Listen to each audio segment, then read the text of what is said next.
All right, welkom allemaal to the Benny Rene Show Wowzers.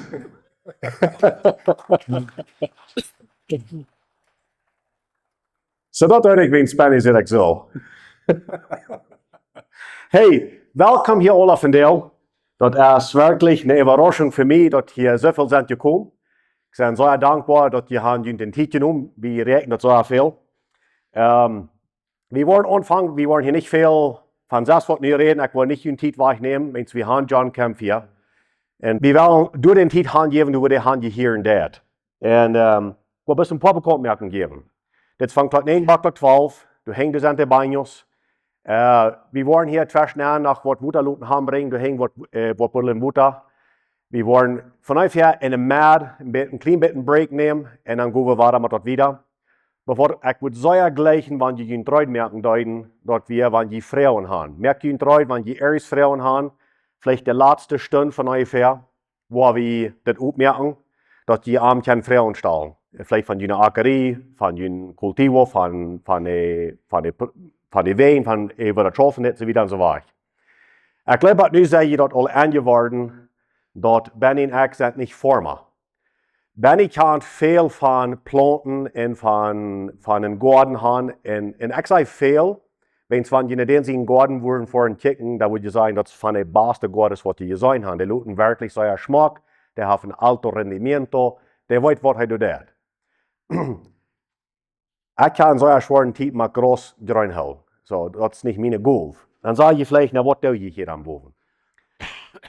We zijn, geloof ik, de half zijn schaafvoerder hier ben en de andere half, die zijn voertvoerder. Wat is zeer klug zijn. Zeker, ja, oké. Maar omgevoerd, hier schau mal, hij had mal een intervista. De vrouwen aan, Mr. Ford, wie willen die wat vrouwen stellen van die grote fabriek? Du bist der grootste Korn-producer, wat het geeft. En we kunnen zeggen dat du moet plus een gerastig zeer kluger mens zijn. Dan zeg je, oké, dan vraag ik los. Dan vragen ze aan de eerste vrouw. Dan zeg je, wacht een beetje. Je verzien phone op, draai je op een knopsnap. Vraag je deze persoon aan het andere eng phone, krijgt die vrouw wat ze aanbiedt, ze vraagt hadden. Als een stukje stel, hang je op en dan beantwoordt die vrouw. Dan zegt hij wat am intervistaat nog een vrouw. Dan zegt hij, wacht een klein beetje. Hij verzien phone op, draai ik op een andere knopsnap. Vraag hij dan de tweede vrouw, krijg je een antwoord, hang je op en vertaalt dezelfde antwoord te deze reporter, te deze wat de intervistaat deed. En dan zegt de intervistator, wie kan die intervisteren? Niet al die mensen wat u vond is, weet u nog zelfs? Dan zegt hij, ik weet een deel. Maar ik weet niet genoeg. En mensen niet genoeg weten doen, maar ik me met mensen rond me stellen, wat er meer weten doen van Thomas als wat ik doe. So ik weet niet van vormen, ik ben niet een akkersman, maar ik zie me dan mannen, wat er veel van dat weten doen. Ben ik zien als persoon, waar we expertos zijn en dat. En niet wil wie de kwalificeren kan. Niet wil wie worden zijn, dit is voor het maat, dit is voor jant, dit is jant. We worden niet en we weten dat niet.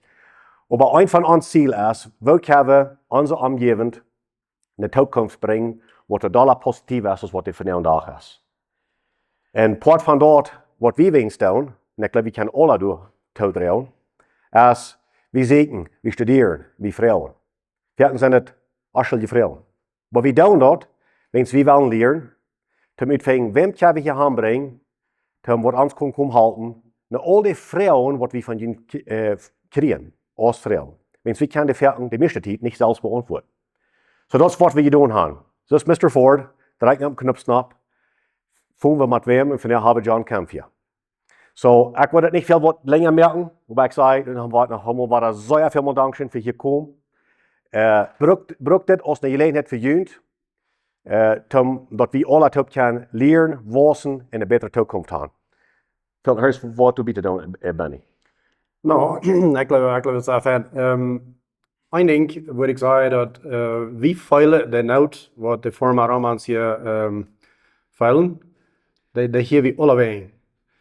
En we geloven werkelijk dat de forma han ring ons erbastet geproefd En de haben jeder Stück genommen, wat als vastgesteld worden, wat er soll besser sein.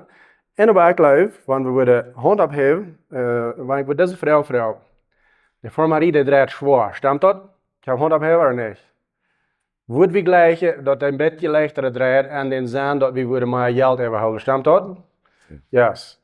Dat is het ziel, wegen wat we aan hier aangebracht, wegen hij heeft experientie.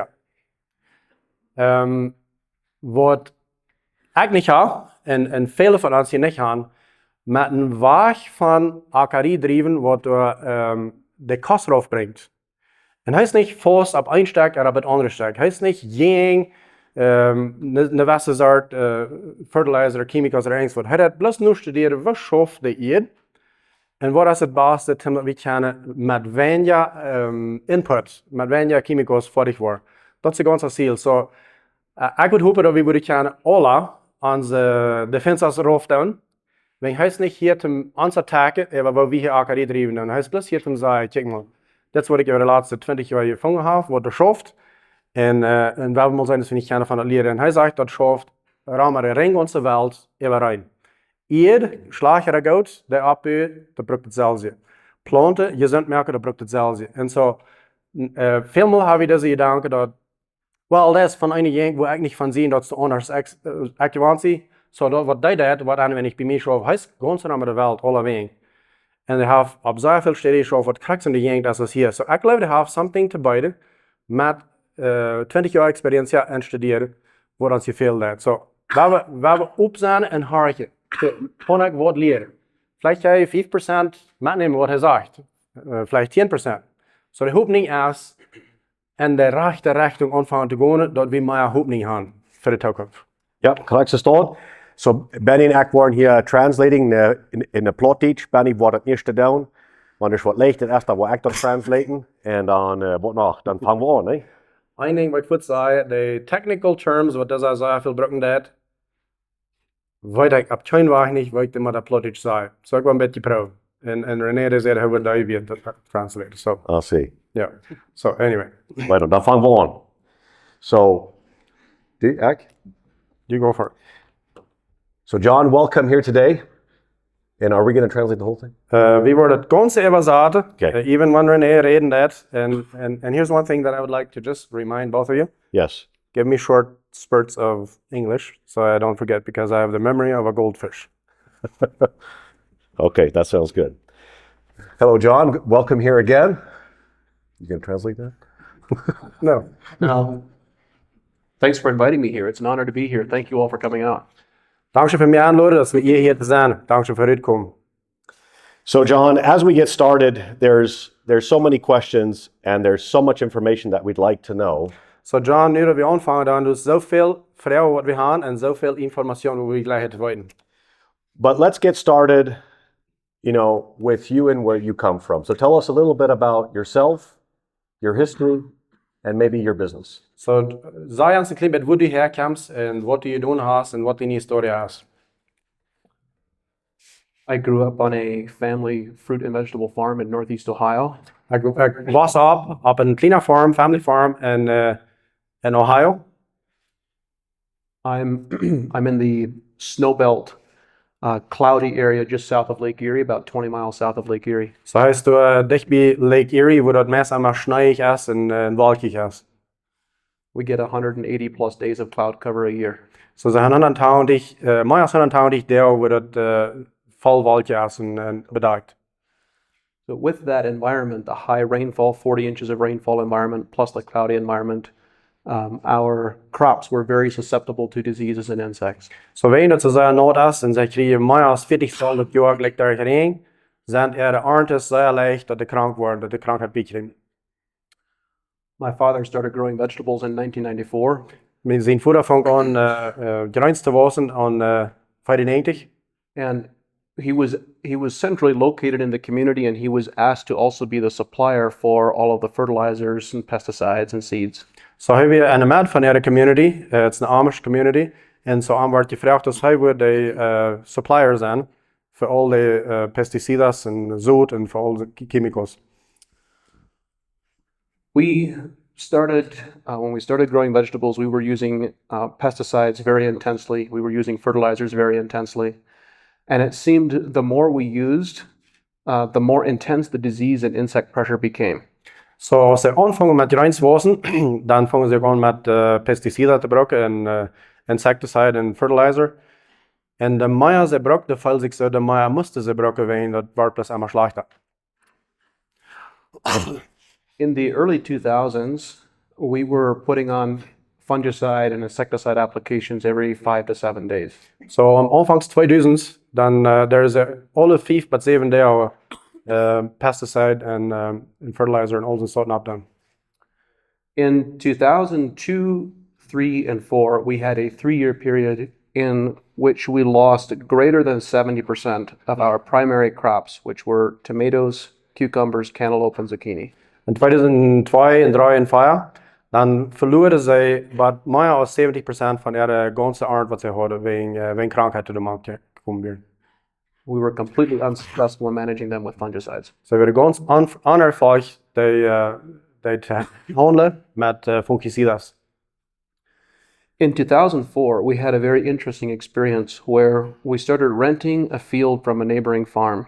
So in 2004 hadden ze een zeer interessante experientie waar ze zich een beetje land rente deden van de Nubazin land. These 2 fields were 2 long, narrow strips that we had been planting up and down the slope because of how narrow they were. So dat werden 2 lange, smalle kerels, wat ze verlengd deden planten, en dan werden ziet bij ziet. Because of the slope, now that we were farming both fields, we switched the road direction by 90 degrees and started planting across the former field border. So als ze zich de Nubazin te rente deden, dan is ze aanvangen de andere weg te planten, 90 graden de andere weg, dan ben je dat beter uitje met de regen. Thank you, Kish. In that field in 2004, we planted a crop of cantaloupe. The soil that we had been farming in vegetables for the past decade that had the intense fertilizer and pesticide applications, at harvest time, 80% of the leaves were infected with powdery mildew. So als ze dat planten deden dat jaar, 2004, dat vlak wat ze hadden met pesticide en met fungicide gesprayed en gebruikt al verlang, weer 80% weer krank. De planten weer krank. And on the new soil, there was no powdery mildew. Not 5%, not 10%, but 0. There was this clear knife line boundary down the center of the field. Plants were spaced 2 feet apart, and there were healthy vines growing right in among the unhealthy vines. Okay. So nu haben sie sich da bitte besiegt gerannt und sie haben die Rehe der andere Woche gemerkt und das bis krank einfach eine Schwappe konnte was. Das sieht wir 20% krank und dann sieht wir nicht 10% oder 4%, was da vielleicht auch krank wird, du wir nicht. Die gesunde Plante, der Wasser mangt, die kranke Plante mangt und das wird voller derselbe Zeit geplant, alles auf derselbe Stab. So this was the same variety, planted the same day, all the same management practices, the same fungicide applications, but 2 completely different outcomes. So wir alles korrekt weer rein, dezelfde zoet, dezelfde dag geplant, rein alles weer ganz korrekt weer rein, als bloos de onderscheid weer worden eet behandeld weer van verder. This experience raised lots of questions. So deze ervaring die bracht zeer veel vrouwen op. I wanted to understand what are the differences between these 2 plants? What allows one plant to be susceptible when the next plant right beside it is resistant? So hij wil gerne verstaan wat is de onderscheid. Dat we zien zeker aanvang, like was er jetzt instead. En so hij vangt aan te zeggen, was is eine plant krank en eine gesund, wanneer we dat alle dezelfde dagen, dezelfde tijden, alles even rein behandeld hebben. A little bit shorter. You'd be amazed how long a memory goldfish have.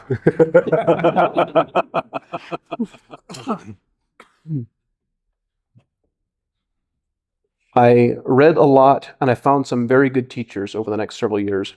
So hij las zeer veel over de nächste jaar en hij vangt samen zeer fijne leraars over de nächste paar jaar. And I learned about plant immune systems. En hij leert van een plant immuunsysteem. Weet je al wat een immuunsysteem is? Immuno, like ans Körper schauen. Wir haben entweder ein starkes System oder ein schwaches. Kriegst du gesagt, der hat Planten auch. Der hat ein starkes oder ein schwaches. What I discovered very simply was that plants have an immune system much the same way that we do, except theirs is stronger.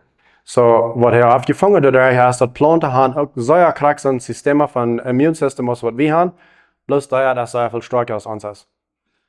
We know that we all have our own immune systems, but they don't all work equally well. So we weten alle, we gaan jeder einer van ons heeft een immuunsystem, maar die schaffen niet alle gelijke fijn.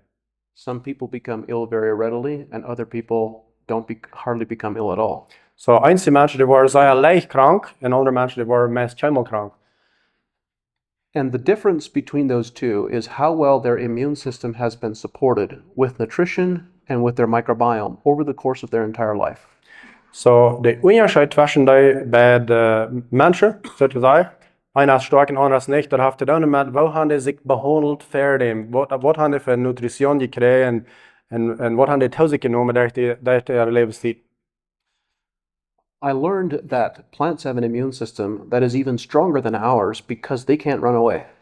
So je leert dat planten hebben een sterker immuunsysteem als wat we hebben, wanneer een plant kan niet wegrennen. And that it is possible for plants to be completely resistant to diseases and completely resistant to insects as long as that immune system is supported with nutrition and with the right microbiome. En zo wat je leert hebben is dat het is mogelijk dat een plant kan 100% resistent zijn tegen krankheid en tegen insecten uitzaffen, zolang als de plant de rechte nutrition traint. So we made a transition on the farm on how we managed nutrition and how we managed biology. From 2004 through 2006. By 2006, we were completely pesticide free.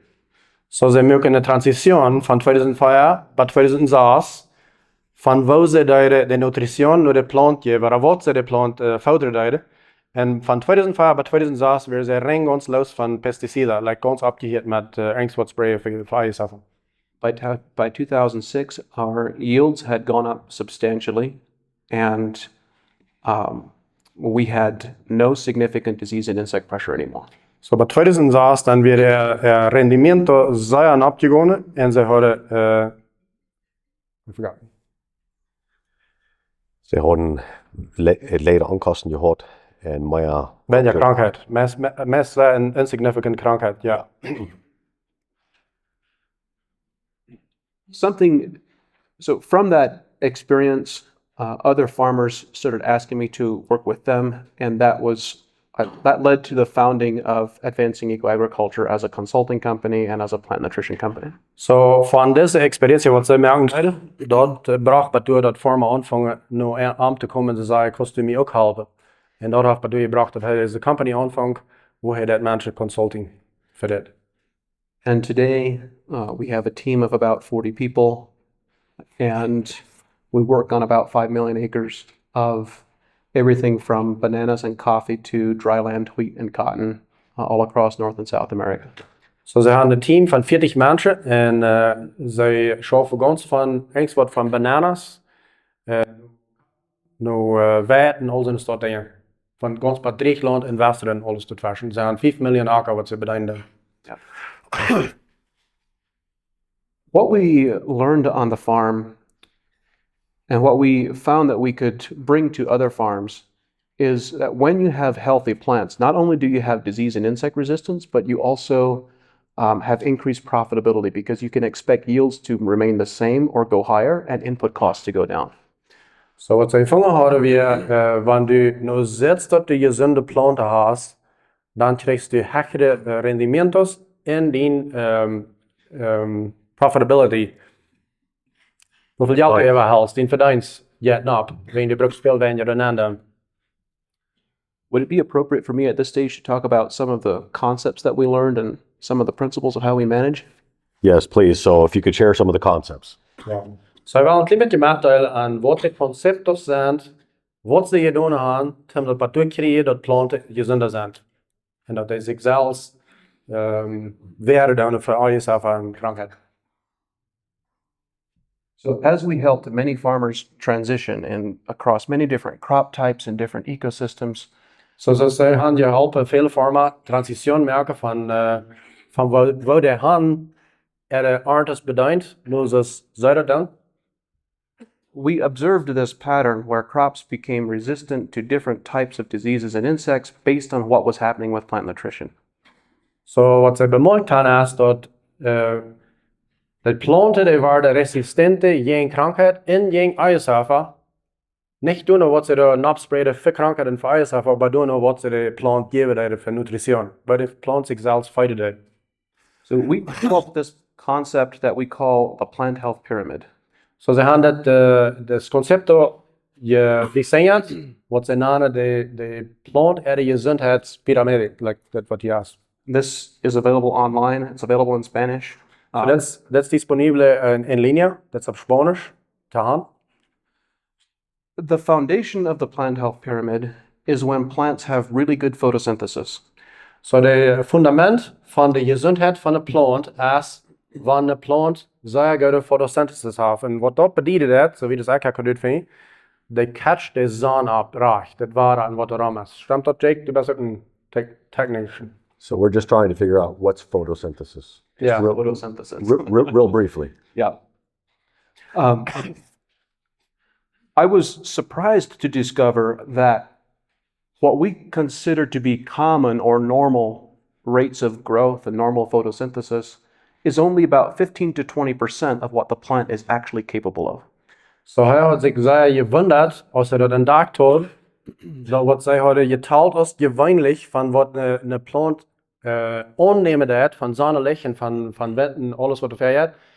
Wat zij dachten wat gewöhnlich weer, is maar 15 tot 20% van wat een plant kan, wanneer hij gezond is. And it's unreasonable to expect to get to 100% because that would require a perfect environment. Ja, so dat is niet rationeel te erwarten dat je kost een plant krijgt wat 100% dat opneemt dat. Maar nou is je maar een perfecte ambiente aan te wonen.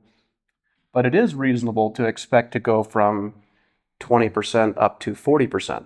Maar dat is logica, dat is rationeel van 20% naar 40% gaan. And when that happens, you now have, over the course of the plant's entire lifetime, you now have double the sugar production. So, wanneer dat is passiert, dat je van 20 naar 40% napjet, nu dingen opneemt, dan hast du aan de plant er levenstijd 2 maal zoveel contenide van suiker erbij. But when you get double the photosynthesis, it's very uncommon to produce double the yield. So, even wanneer je 2 maal zoveel absorption krijgt, dat de plant 2 maal zoveel opnemen, dat meint u niet. Dat is niet gewöhnlich, dat ze dan weer nog zoveel rendement krijgen van de plant. You might get 20% or 30% more, and this is one of the things that nitrogen contributes. But Je krijgt vielleicht 20% or 30% meer. if you get double the photosynthesis, but you only get 20 or 30% more yield, where does all the extra sugar go? So, wanneer je maar 20 tot 30% meer rendement krijgt, hoe je het al dat andere dan aan, al die andere zaken zegt. Ik kan het niet verstaan, maar ik wil het dus translaten zoals ik het zei. All of the extra sugar goes out through the roots as root exudates and feeds soil biology. Oh, okay. So, al dat eeuwige, wanneer 100% de absorption increase dat en dat maar 20 of 30% de rendement dan heeft, al dat eeuwige je terug aan de eerd. De plant schrijft dat terug aan de eerd, om de biology van de plant, van de eerd beter merken. Wat dat meint is dat leven aan de eerd leven je merkt. Dat je hebt leven je eerd en dat je hebt dood je eerd. Dat merkt de eerd leven je. So when that happens, at this level 1 of the plant health pyramid, the plant roots become resistant to all of the soil-borne diseases, Fusarium, Rhizoctonia, Pythium, Anthracnose, Phytophthora. So, wanneer dat passiert, dat de plant de draadsupport van de gezondheid terug in de wortelen aanschrijven en in de eerd, dan wordt de plant sterk tegen al die krankheden wat er aan de eerd ontvangen zich door te wijzen. It might be worth asking, are there any questions on what I've described so far before I go to level 2? Yeah. Zijn er ergens vragen wat je wat zoiets beschreven heeft van deze twee dingen hier? I missed one piece. How do you get to level 1 is 5 nutrients, 5 minerals. So, wat kommst du bij het eerste niveau? Sagt dat heeft hij vergeten te zeggen, maar dat zijn 5 verschillende mineralen wat je moet nennen. These minerals We just need to make sure that plants have enough. They need to be balanced. Dat zijn zo'n wat je moet beschermen dat de plant genoeg has, maar de moet je balance aan. Nitrogen, Nitrogeno, manganese. magnesium, No, not magnesium. Manganese. Mang- Manganiso. Manganese. manganese, oké. Yep. Iron, Isa, phosphorus, fosforo and sulfur. en sulfur. Hoe naam je dat? Sulfur. Azufre. Azufre. Sorry? Yeah.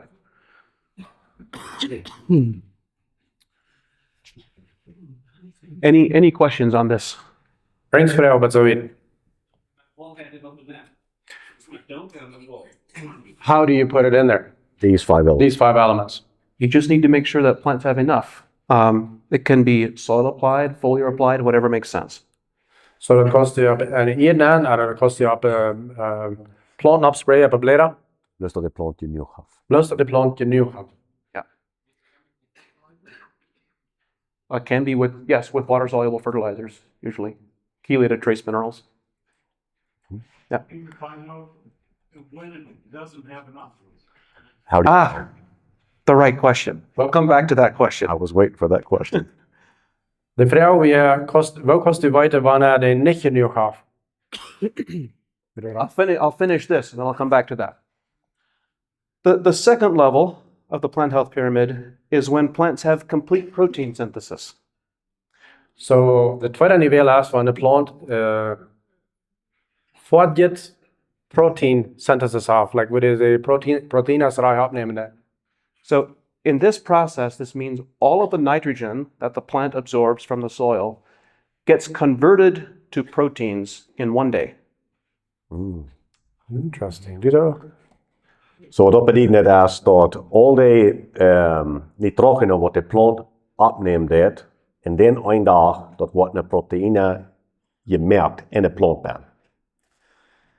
So I might stress your translation a bit here, but plants can absorb nitrogen in the form of nitrate and ammonium and urea. And nitrate in particular is very stressful to the plant. It costs the plant a lot of energy to convert nitrates to proteins. Oké, so wat hij zei weer dat nitrogen kan in verschillende vormen naar de plant komen. Daar is nitrate, ammonium en urea. Ik weet niet wat die op die op spannend zijn.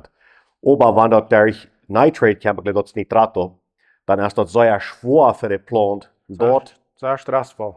zeer stressvol dat de plant dat de proteïne converteert. Hij kan dat, maar dat is zeer zwaar voor de plant. I'm going to explain. So, when plants have complete proteins and they no longer have soluble nitrogen in the plant sap, they become resistant to all the insects that have simple digestive systems. Do a little shorter. When plants convert all the nitrogen to proteins, So when planten al de nitrogeno verwandelen te proteïne, they become resistant to all of the insects that have simple digestive systems. so dan wordt een plant resistente te al de insectos, wat dan einfach het digestive system hebben, like wat de einfach schoffen doen. So the insects with simple digestive systems are So de insectos wat dan einfach het digestive system hebben, zijn all of the larval insects, like corn earworm, armyworm. so het zijn al de worm, like de worm wat een oor aan jet, de armyworm en al zo'n soort. Wireworm, corn rootworm, So basically all the larvae. It's all the larvae. ja. So al de worm, dat zijn zonen wat we dan, waar de plant ganz gegen staat, wanneer dat gedaan heeft. I'd like to explain for just a bit how they become resistant, what one of the resistance mechanisms is. So wel, dat is een beetje erklären, hoe dat zo dat de resistente worden tegen deze insecten. We start with the photosynthesis process. Plants develop this simple sugar called glucose. So, Oké, so we vangen aan met een proces in de plant waar de deze proteïnes, deze nitrógenos convertiert down. En we dat zakken en wat hij hier dat naam als glucose. Ja. Imagine glucose as a short chain that has 24 links. Så stel je mal voor dat glucose is een korte keten wat 24 hier lang heeft. We take that short chain and add nitrogen to it, We nemen deze korte keten en we dan een nitrogen erbij doen. and we now call that an amino acid. Zo we noemen dat nu aminoacid. There are about 24 amino acids commonly found in plants. Zo er zijn about 2 verschillende aminoacids aan planten, gewöhnlich. All these amino acids are bonded together in groups of 2 or 3. So al deze aminoacids zijn opgebonden aan groepen van 2 of 3. And we call these peptides. You may have heard of dipeptides or tripeptides. So deze zijn genaamd peptides. Then these peptides are bonded together to form much longer, more complex chains that are now called complete proteins. So dan zijn deze dingen wat dan nu geproduceerd heeft, opgebonden en dan heeft een veel langere keten, wat het dan genaamd wordt protein is. Each time one of these bonds gets built to build one amino acid to another or one peptide to another requires a specific enzyme. So jedes Mal wordt een zo'n gelenk van de keten bij de andere bijgedaan, dat verlangt dat er aminoacids zijn. Each enzyme is like an end wrench. An end wrench will only fit one size nut or bolt properly. Each enzyme can only do one specific reaction, amino acid A to amino acid B. So jeder een van deze dingen verlangt dat er enzymes zijn. Ik weet niet of je verstond aan wat enzymes zijn. So what's an enzyme exactly? Like for guys like me.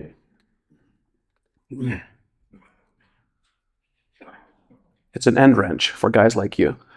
Okay, what's an end wrench? Okay.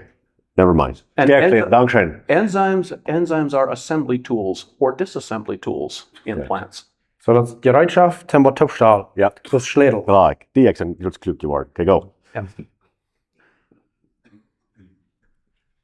The reason each of these enzymes, because each enzyme can only do one specific job, So jeder een van deze enzymes kan bloos één ding doen.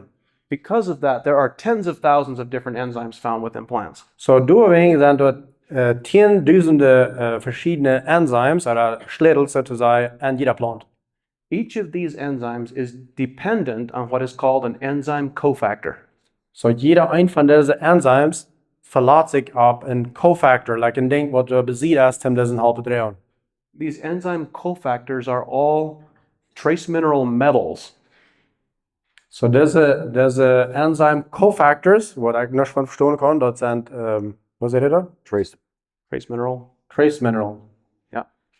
Okay. Micronutrient? Okay. Oh, okay. Micronutrients. So dat zijn kleine dingetjes wat de plant voederen doen. Manganese, magnesium, boron, zinc, copper, cobalt, selenium, nickel. Dat zijn alles trace minerals. Ja. Yes, dat zijn de trace minerals wat de plant voederen doen.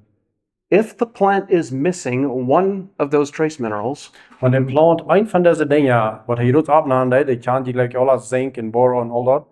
Want een van die fehlen dat. those enzymes don't work. So dan schaffen deze enzymes niet. And you end up with what we call incomplete proteins or funny proteins. Okay. En wanneer deze niet schaffen doen, dan hebben we proteïnes wat er niet ganz fertig zijn en niet kan ihre Arbeit doen. So die schaffen dan niet, dus die zullen schaffen. Yeah.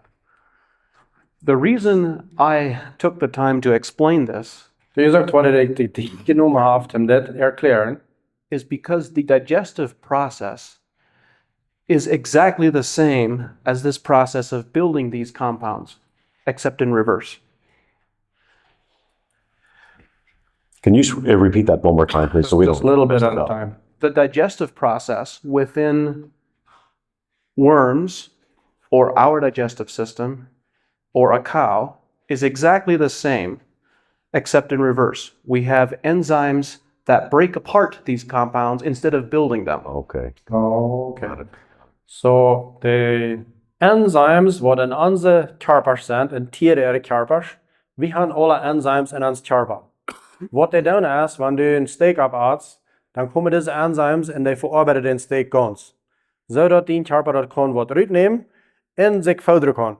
Dat is eigenlijk dat verstaan. Yeah, go ahead. So de enzymes en ons, die breken dat voeder twee, zodat we kunnen leven. En een plant schaft dat krak überrasch. Deze enzymes, die nemen al dat voeder en buien wat ervan, omdat de plant wassen kan. Different Very good. creatures have different digestive systems with different digestive enzymes. So verschiedene Kreaturen, like Tieren, die haben verschiedene Sistemas digestivos. Würde das verarbeitet dann? Yeah. So ruminant animals like a dairy cow So das ist eine Cow. can get energy from hay, and we cannot because they have a different digestive enzyme system. So eine Cow, die kann Energie kriegen von Hefreten und wir können nicht, wegen der haben ein ganz anderes Sistema digestivo als was wir haben. And in just the same way, there is a difference between our digestive system and the digestive system of an insect. En zo krijg je, als dat verschieden is van ons Sistema naar een Cow uit, is het ook van ons Sistema naar een insecto. Our digestive systems are able to get nutrition from complete proteins. So ons Sistema kan nutrition krijgen van volle proteïnes. Where these insects, these larval insects, do not have the digestive enzymes to break down complete proteins. They cannot break that peptide to peptide bond. Okay. So ISF, is warm en al zo'n stad, die hebben niet zo'n systeem wat ook kan volle proteïnes in twee brengen. En dat doet van leven. So this second level of the plant health pyramid, we change the plant's metabolism, we change its nutritional profile, and we remove the food source for the insects. Okay, again. The second level of the plant health pyramid, with protein synthesis, So de tweede niveau hier, voor de proteïnes van red, voor de gezondheid van de plant, we remove the food source. This plant is no longer susceptible. It can no longer be digested. it's no longer food for the It's insect. no longer food for the insects. Okay.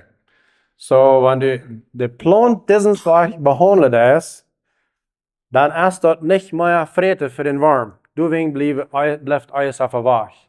Wegen de half nicht, wegen de kan nicht de Proteine doorbreken, wat de plant nu merken wird. That's right. Deze plant die is nu vorig gemerkt met de rechte proteïnes. En zo niet hebben warm aan, zo te zijn. En wel van vreten en de kan niet. Krijg je, wanneer we bitte gaan gras gruzen, we willen niet leven blijven. Wegen ons systeem is niet gemerkt dafür. En op een kou de kan van vreten. Merkt dat zijn? Ik zei mensen voor mij worden. Doorwegen is dat mogelijk een plant wat door te krijgen dat ISF er niet aankomt. Wegen dat is niet meer voeder voor de plant. I mean voor den warm. Sorry. How do you achieve level 2? So wat komt bij het tweede niveau? Balance of 4 minerals. Magnesium, sulfur, molybdenum, and boron. So wat komt bij het niveau dat een plant deze rechte proteïnes heeft? Dat is met de balans tussen Magnesium, sulfur, molybdenum en boron. perfect. Ja, maar dat spannend man zeggen. Molybdenum? Molybdenum. Molybden? Ja.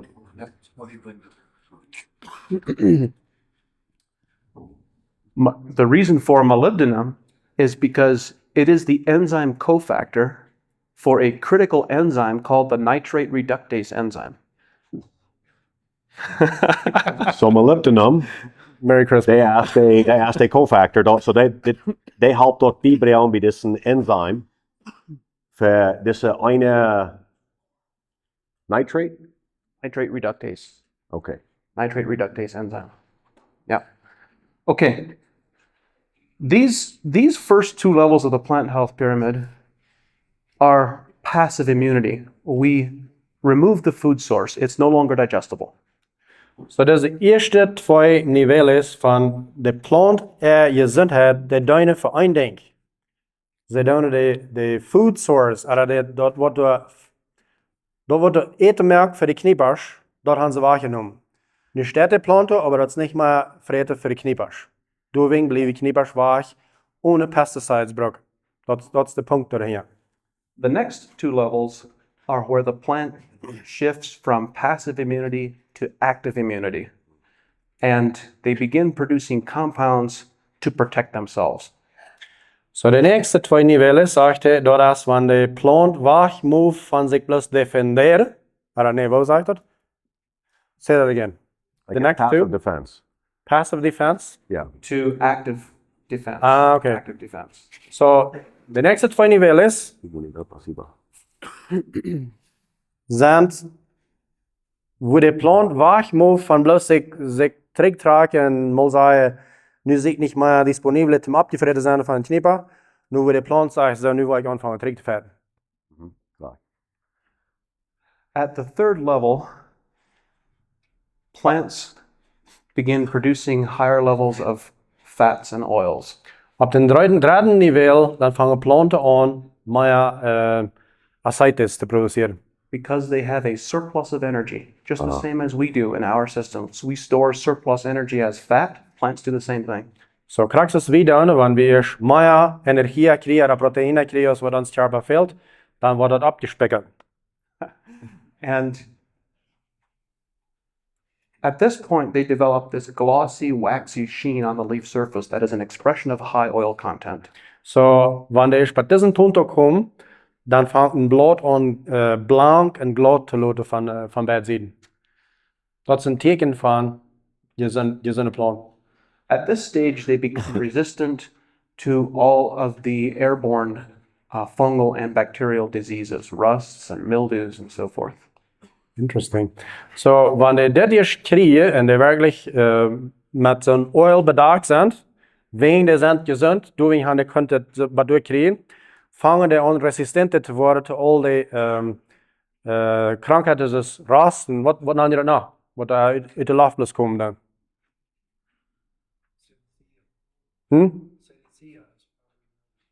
Okay. Ah, okay.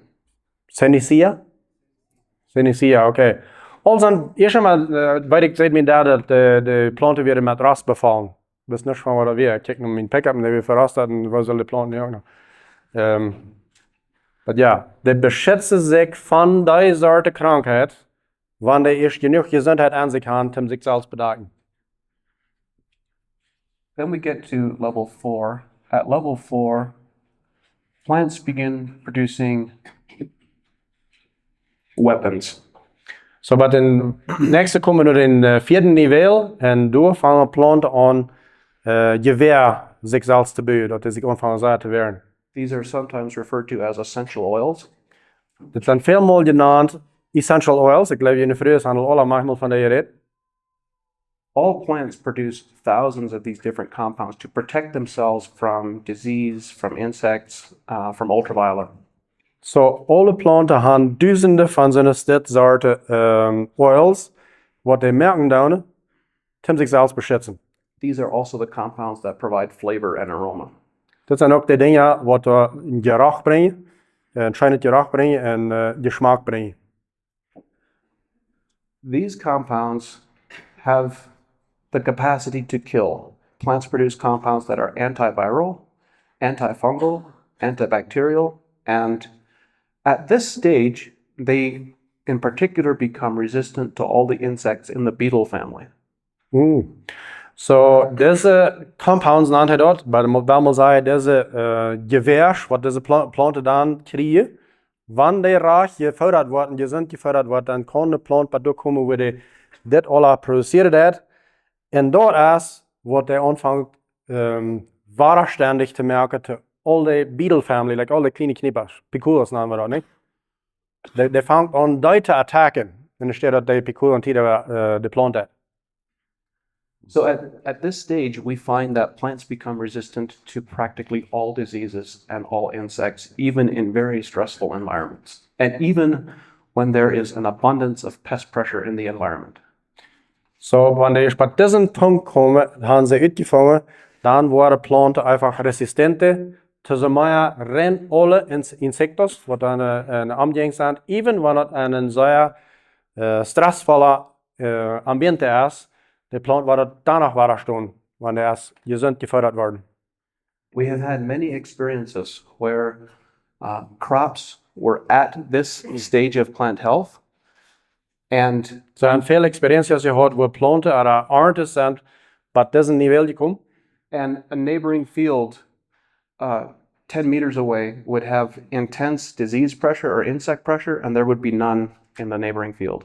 So, sie haben das gehabt, wo der Stab wird reich behandelt, die Plante wird ganz gesund. 10 Meter wieder ist ein Stab, wo der sehr voll Krankheit ist. Und nichts von der Krankheit kommt in diesen Stab. Das bleibt alle dort.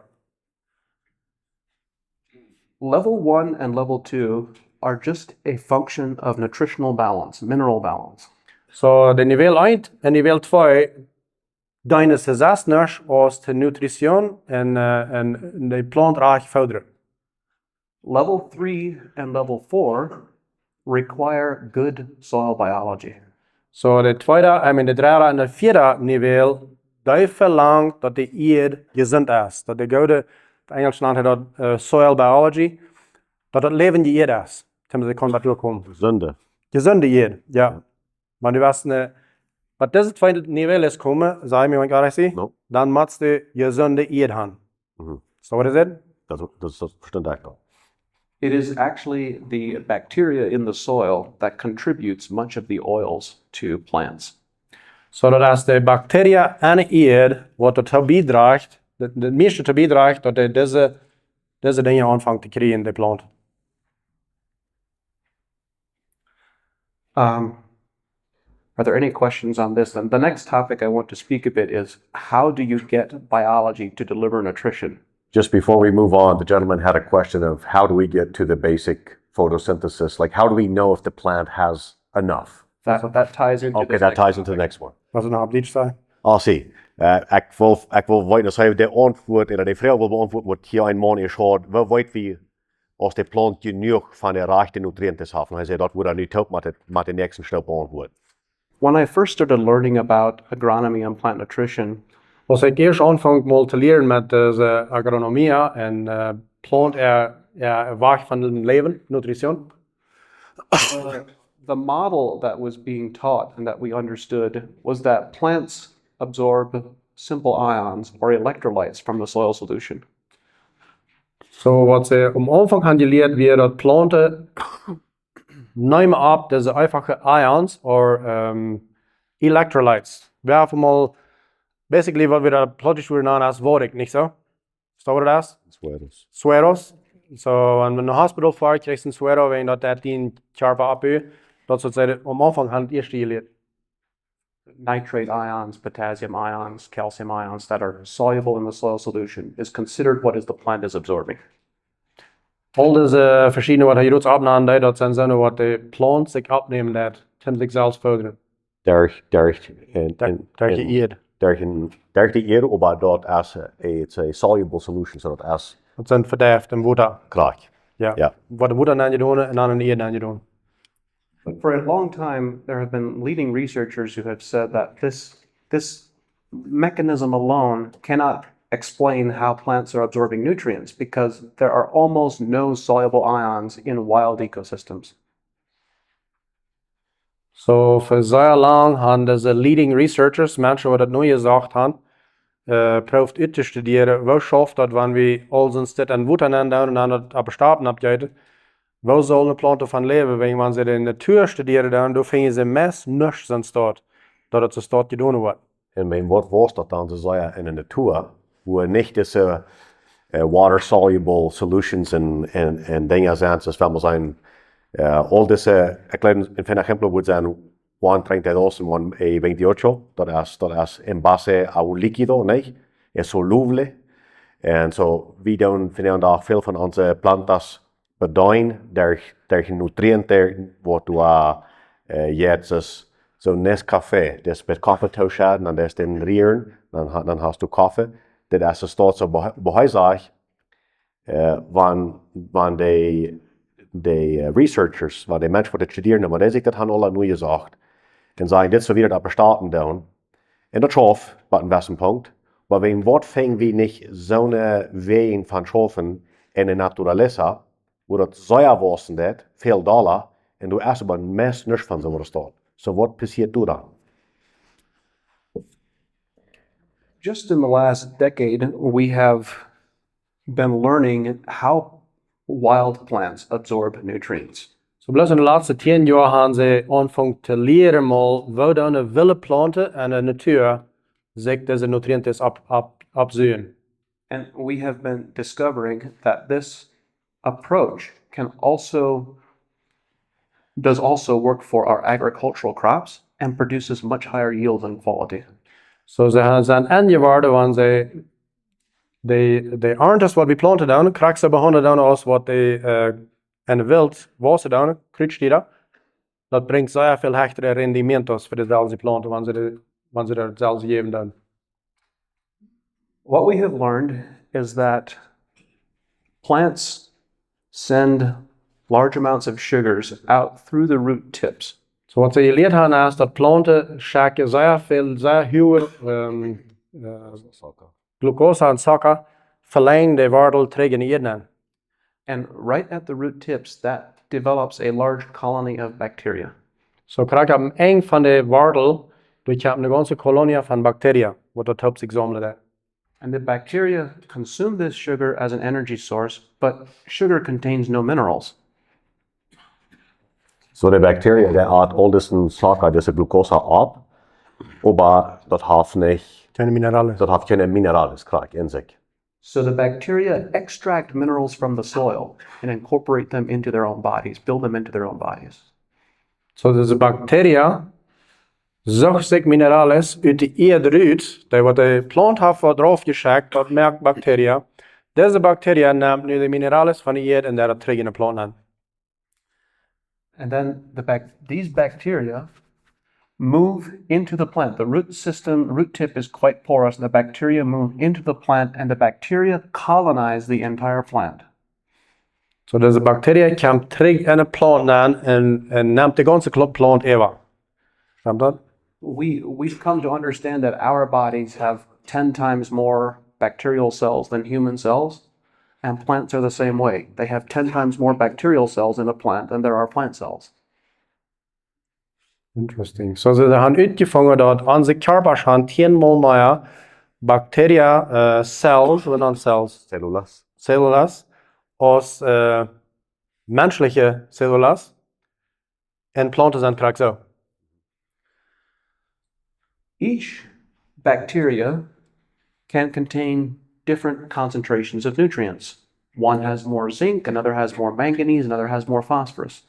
So jeder Bakterie hat verschiedene von diese Zink und Phosphorus und all diese Dinge.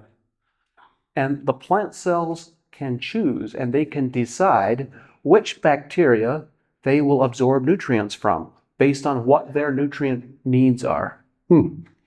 So diese Cells, Cellulas, kann sich wählen, wann von diesen Bakterien den fehlt und von wann die will nehmen. The bacteria then moves into the cell and unloads nutrients and lipids and then goes back out of the cell and back out into the root system and back into the soil environment. That one, yeah. Okay, so it loads what? It unloads. It unloads. It's like a dump truck. Okay. So it loads here, goes back into the plant, unloads and comes back into the soil. Yes. Okay. Isn't that amazing? That's pretty cool. That's child. So, in this process, the plant is also signaling to these bacteria outside in the soil environment what its requirements are. It's saying, hey, I need more phosphorus, or I need more nitrogen. And the bacteria will then selectively go and extract more of those nutrients that the plant requires so that they get more sugar. Ja, okay, so dat is wat het zo wichtig is, wat is een bacterie uit en aanmoven, en wat het zo wichtig is, wat die krijgen dat en op doorchecken dat. Want wat moet zijn, de planta, die krijgt beste nutriënten van de bacteriën, die brengt er aan. Dan zegt de planta te de bacteriën, hey, weet je wat, dit gleich ik, dit fehlt me, maar weet je wat, van dit hast me niet genoeg gebracht. Dan zegt de dan zegt de plant dat de bacteriën, dan wordt de bacteriën twee ruut, en ziet hij ze kraakt dort in de eer waar de plant veel deed. Dan brengt hij dat wel terug. So the plant is signaling to the bacteria what its needs are, and it can selectively absorb which bacteria carries the nutrients that it needs, which means that you should never have nutrient deficiencies or excesses showing up. It's interesting. Go ahead. No, do that. Ja, maar dan kan ik gewoon vergeten wat ik wil doen. So, wanneer het staat eerst dat de plant een signaal checken deed naar de bacteriën, en dat de bacteriën ook twee communiceren met de planten, dan zul je dat niemals bij een punt komen waar de plant niet de rechte nutriënten heeft, niet? So why does it then not have the right nutrient? Exactly. So this is why we often do not see nutrient deficiencies in wild plants. We don't see visual expression of nutrient deficiencies because of this process, unless the soil is severely depleted of some minerals. Oh, okay. So deswegen war wir eine Natur nicht vielmal sein, dass Planten irgendwas Krankheiten haben. Einmal aber, ihr wundert, wo am Krüt alle gesund ist, und sie Stapen sind krank. Deswegen Plant, die einzige Ursache zu Wort, Planten gesund bleiben ist, wenn die Kriege das Handträg, so ist das fehlt. Die einzige Ursache zu Wort, eine Plant das nicht kriegen das, ist, wenn du erst anfängst, something zu wenig zu sein an Erden. Stimmt das? Ja, dat zijn waar. This process has collapsed in almost all agricultural soils. So this process is topgefallen en mes ren alle akari Erd, wo man ze handfahren. Why is that? I mean, what is that? Because these bacterial communities cannot thrive in environments with high concentrations of electrolytes. So deze bacteria's wat dat hanen trekvier dan wat de plant veel leidt, die zijn weggegaan en die kunnen niet leven in hoge concentraties van electrolytes. And when plants have high concentrations of electrolytes, it also shuts down their ability to choose. They can no longer choose which microbes, which bacterial cells to let into the plant cell or not. So when planten zeer hoge niveaus van electrolytes hebben, dan kan die niet meer wählen te zeggen wat fehlt me en wat fehlt me niet. Yeah.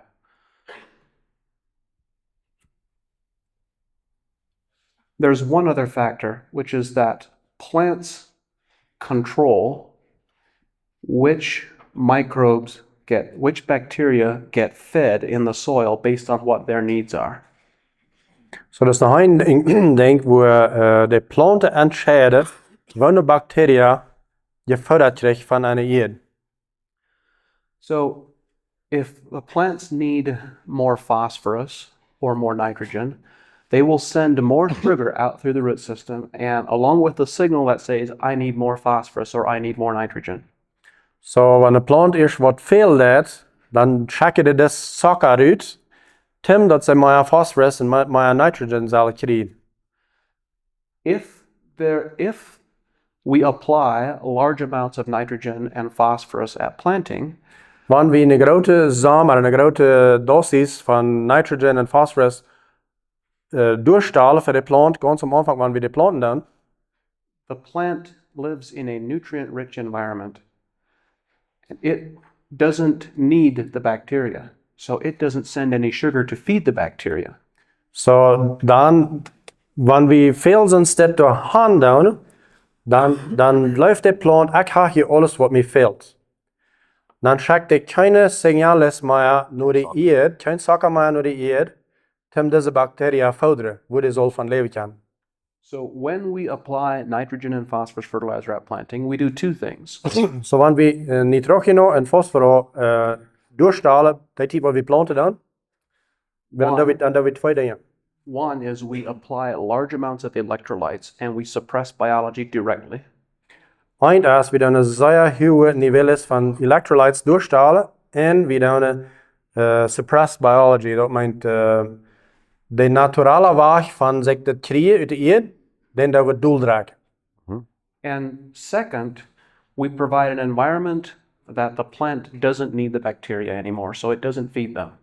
So we dan een ambiente doorstalen waar de plant de bacteria niet meer velen. En mensen die niet velen, der feiten der nicht. Maar die nicht feiten der, dann war's die nicht. Und dann haft der nicht mehr diese Bakterien. En dan dat is waar eerd aanvangt uit te gaan. En de plant nicht kan stark zelfs voor. Ja. Ja. De plant, ik geloof niet dat zij haft niet alles, wenn sie het im Umfang tussen niet terug in gekregen heeft. Ja, okay, gisteren reden we al een klein beetje van dit. en toen merk me dat zeer veel zijn. Hij zei, du merkst de plant addicted non substance. So, wann wir den ganzen Tag gewoon een gansitos eten, dan zijn we ganz voll. Aber ons Körper kann nicht leben bloß von gansitos. Den fehlt nach Steak en Schoble en Ries ook nog.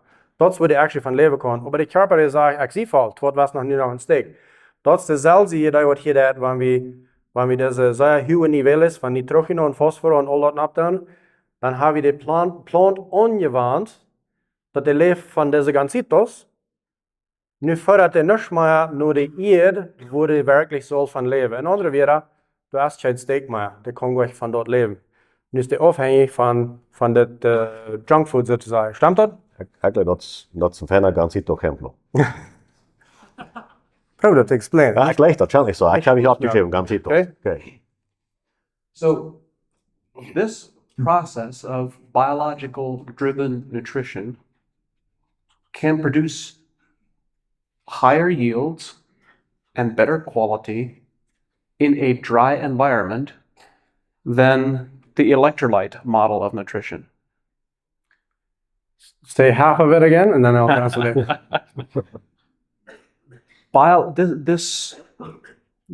This bacterial-driven nutrition This bacterie-gedrevene nutrition, can produce yields and quality die kan grotere rendimientos en calidad brengen, that are higher wat hoger zijn, than the electrolyte model, als dat model van electrolytes, particularly in a dry environment. besonders en drie gegenten. There are several reasons for this, but Er zijn wel oorzaken voor dit.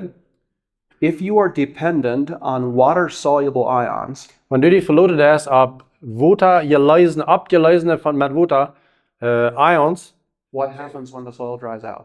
wat passiert wanneer hier die strich wordt? Your nutrition is no longer available. Die nutrition is niet meer door.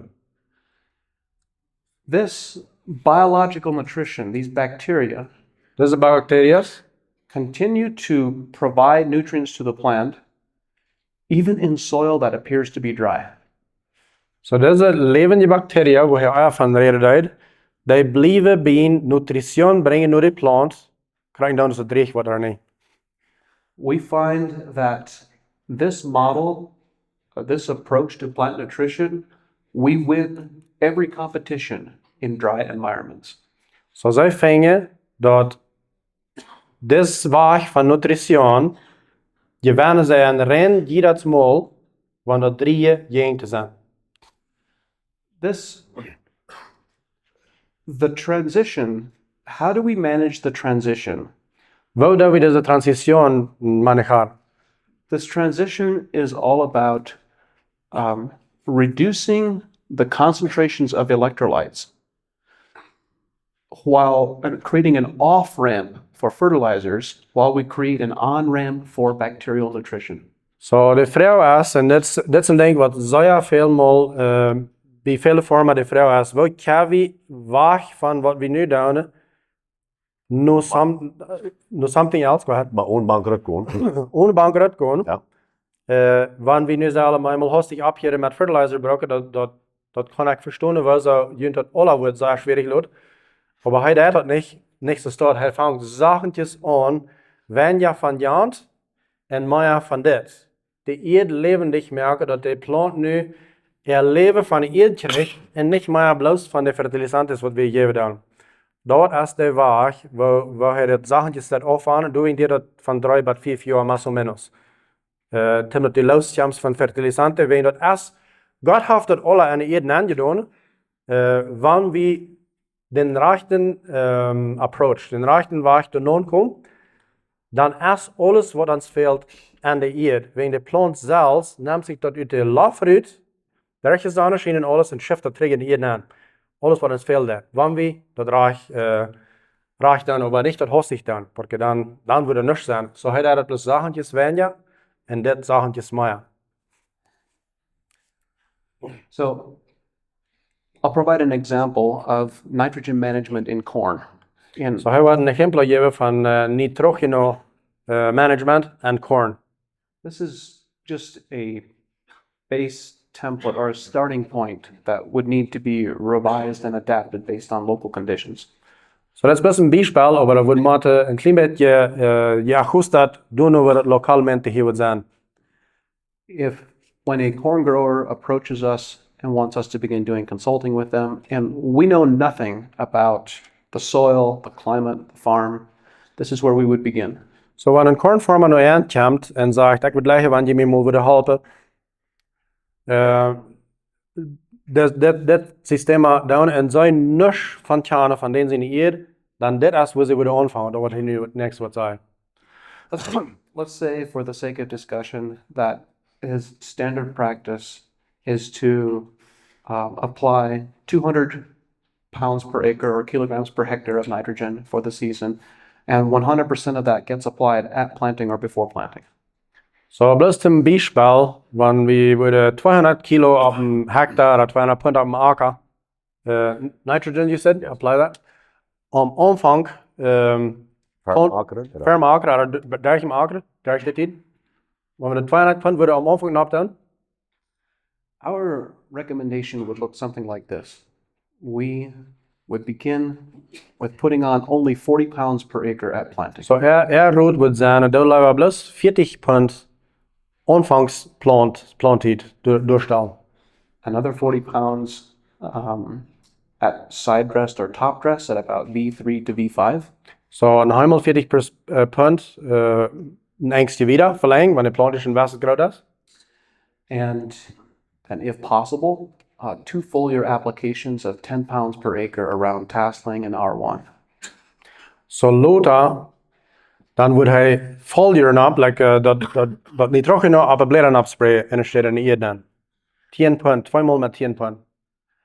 The first application, we would want, assuming a liquid, we would want to be in the form of liquid 28 or liquid 32. A combination of ammonium and nitrate. So de eerste applicatie met de eerste 40 pond, dat wordt hij tussen 1 drinkt het also dan 1 mengt die otro applicar. En en dat wordt kilo zijn. The last 3 applications, the side dress and the 2 foliars, we want to see in the form of urea.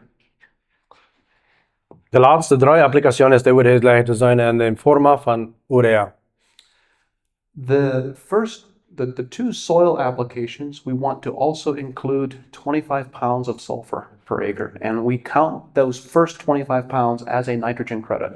So de eerste 2 mal wat die applicatie dan worden 25 Pfund van sulfur opdaan. We've worked with many growers and researchers and collected a lot of data. And we understand that the foliar applications, those last 2 foliar applications where we're applying 10 pounds of nitrogen, the foliar 1 pound of nitrogen as a foliar produces an equivalent response to at least 4 pounds of nitrogen applied to the soil, sometimes as much as 7. So wat zou ik nu gevangen hebben, dergelijke tijd is wanneer Luta en de plant erleven is op de bladeren opsprayen, dat nitrogen, dat verslaat 4 mal zoveel als wanneer dezelfde amount aan de eerd is. En 1 mal dat zo weet als 7 mal zoveel. So that approach, 40, 40, 10, and 10, I've applied 100 pounds of nitrogen and 25 pounds of sulfur. versus 200 pounds of nitrogen up front. And this approach will produce the same or greater yield response as 200 pounds of nitrogen up front. Så hij zegt dat de differentie hier staat. Er staat 200 pund zum Anfang van nitrogeno-schaden. Er steht dort alle zum Anfang, dat het 200 pund. Dan zegt hij dan dat lever dat zo opteilen, dat het 40, 10 en 10 is. So eerst met 40 pund Anfang, dan nu her, wat bij de planter staan, dat is nog helemaal 40 pund. Dan nach 2 Applikationen voll Jahr, mit 10 pund jedes Mal. Danach 25 pund, the 25 pounds of what was that, sorry? Of azufre, nicht? Hij zegt, wenn die dort war stehen, dann hast du 125 pund, dann für die Gesamtesboven steht 200. So, du hast al een euro für was du hast abgetan. Aber hij zegt, du hast wenig zu viel, wenn ich mehr Rendimiento, als toneladas por acre era por hectárea quería. En experiencia. The purpose for this approach to managing nitrogen is to apply the smallest amounts of electrolyte to the soil possible. So de oorzaak voor dit verdelen is omdat je zo weinig electrolytes als mogelijk naar de aarde is. Particularly at planting. Besonders wanneer je planten is.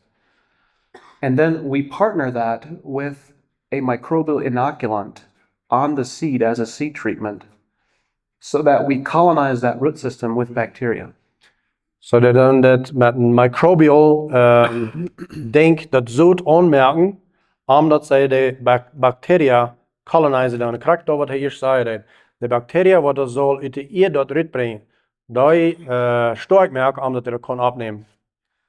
There have been many people who've tested bacterial inoculants and not seen great results. Er zijn veel mensen wat deze bacteria inoculants, waar we staan aan, dat zo aangemerkt met dat.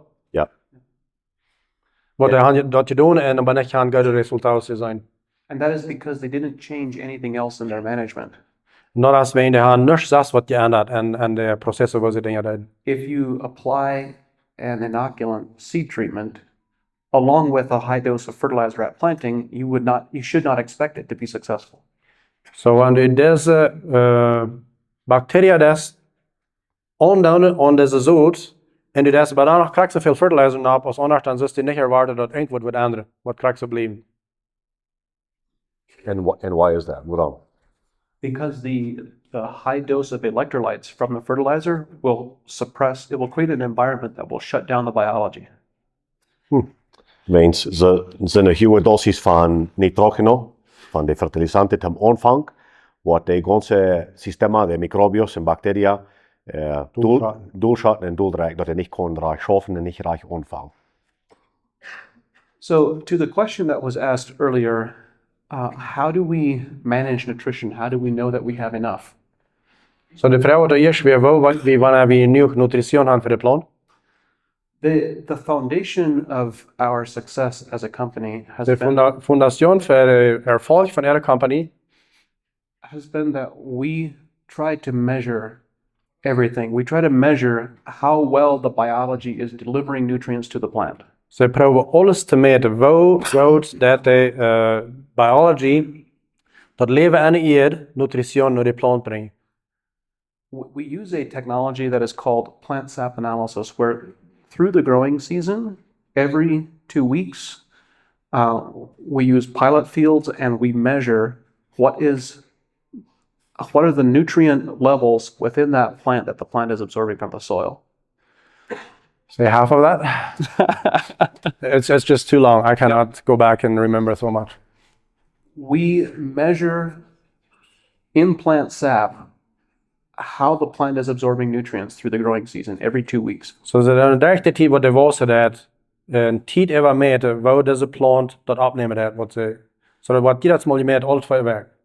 And this has been a tremendous learning experience because Det er sådan så grote lærerige experience vi var for. We have learned that in many cases the greatest disease and insect pressure Så han en veel casos geleerd dat de grootste krankheid en insectos druk wat het jaft and the greatest yield drag en de grootste trekholen van dat rendement jaft is coming from the excesses of products that we are applying instead of deficiencies. Dat komt daarvan her dat we veel te veel producten in eden aandoen en er staat dat dat te weinig bijna is.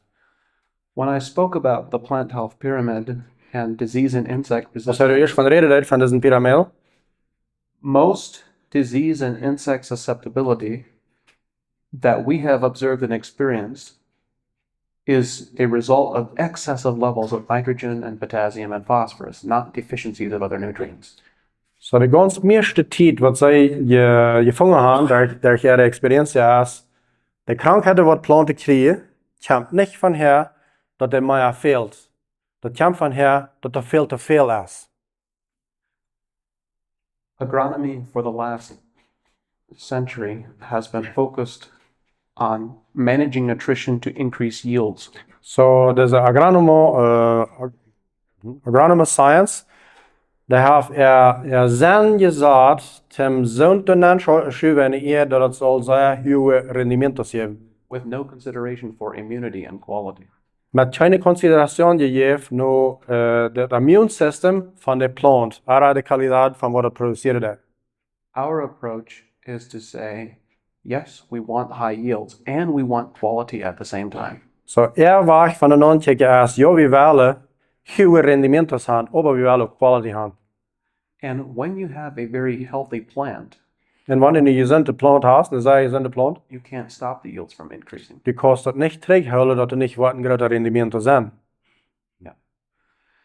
I would suggest that we pause now for a break, and then after break, it'll just be open Q&A. Okay, perfect. So, hey, Jan had je gehoord, we waren hier een klein beetje een break nemen. We gingen dus aan naar wat vullen woensdag, want je krijgt beveel. First come, first serve. En dan wat we hier vielleicht om 15 Minuten maximal, dan fangen we hier fresh aan. 15 Minuten. Had je een vrouw een ride, dan waar we de vrouw de Eva gaan, en hij wordt in Boston dan te beantwoorden. Helemaal dankzij. 15 Minuten. Gracias. Okay, everybody. We hebben fresh aanvangen. Heute wir hier mit unseren Frauen und beantworten anfangen wollen. Du wir noch eine Frau, die abkommt. Und ich glaube, das ist wichtig, dass wir mit der erst anfangen tun. Und dann putzen wir dort, dann können wir eine Frau stellen. Aber die erste Frau, wir Wort von tillen oder nicht tillen. Und ich weiß nicht, das reich sein, aber Play oder nicht play. playen oder nicht playen. Und die ganze Geschichte. So wir wollen hier wel nach hier, was heute dort zu sein hat. So John, in terms of tilling or no tilling, and I know that we discussed this yesterday, and you had some interesting things to say about it, but can you give us a bit of a breakdown and where you stand on that whole idea? It's a useful controversy to divide people. Så jeg sier at det er en sehr brukbare tema til mennesker andre ikke merken. One of the most popular articles I've ever written was titled Deliberate Disturbance. Så en van de dingen wat hij al geschreven heeft, wat de most populaire geworden zijn, en het alste famous is deliberate disturbance. So moedwillig de eed verwijlen, ja, dat wil we zeggen, disturbance. Disturbance. Okay, kunnen. Verdoven? Ik weet niet. Soil is often described as being comprised of three principal components. So eed wordt zeer veelmaal beschreven als een ding wat er drie principale componenten heeft.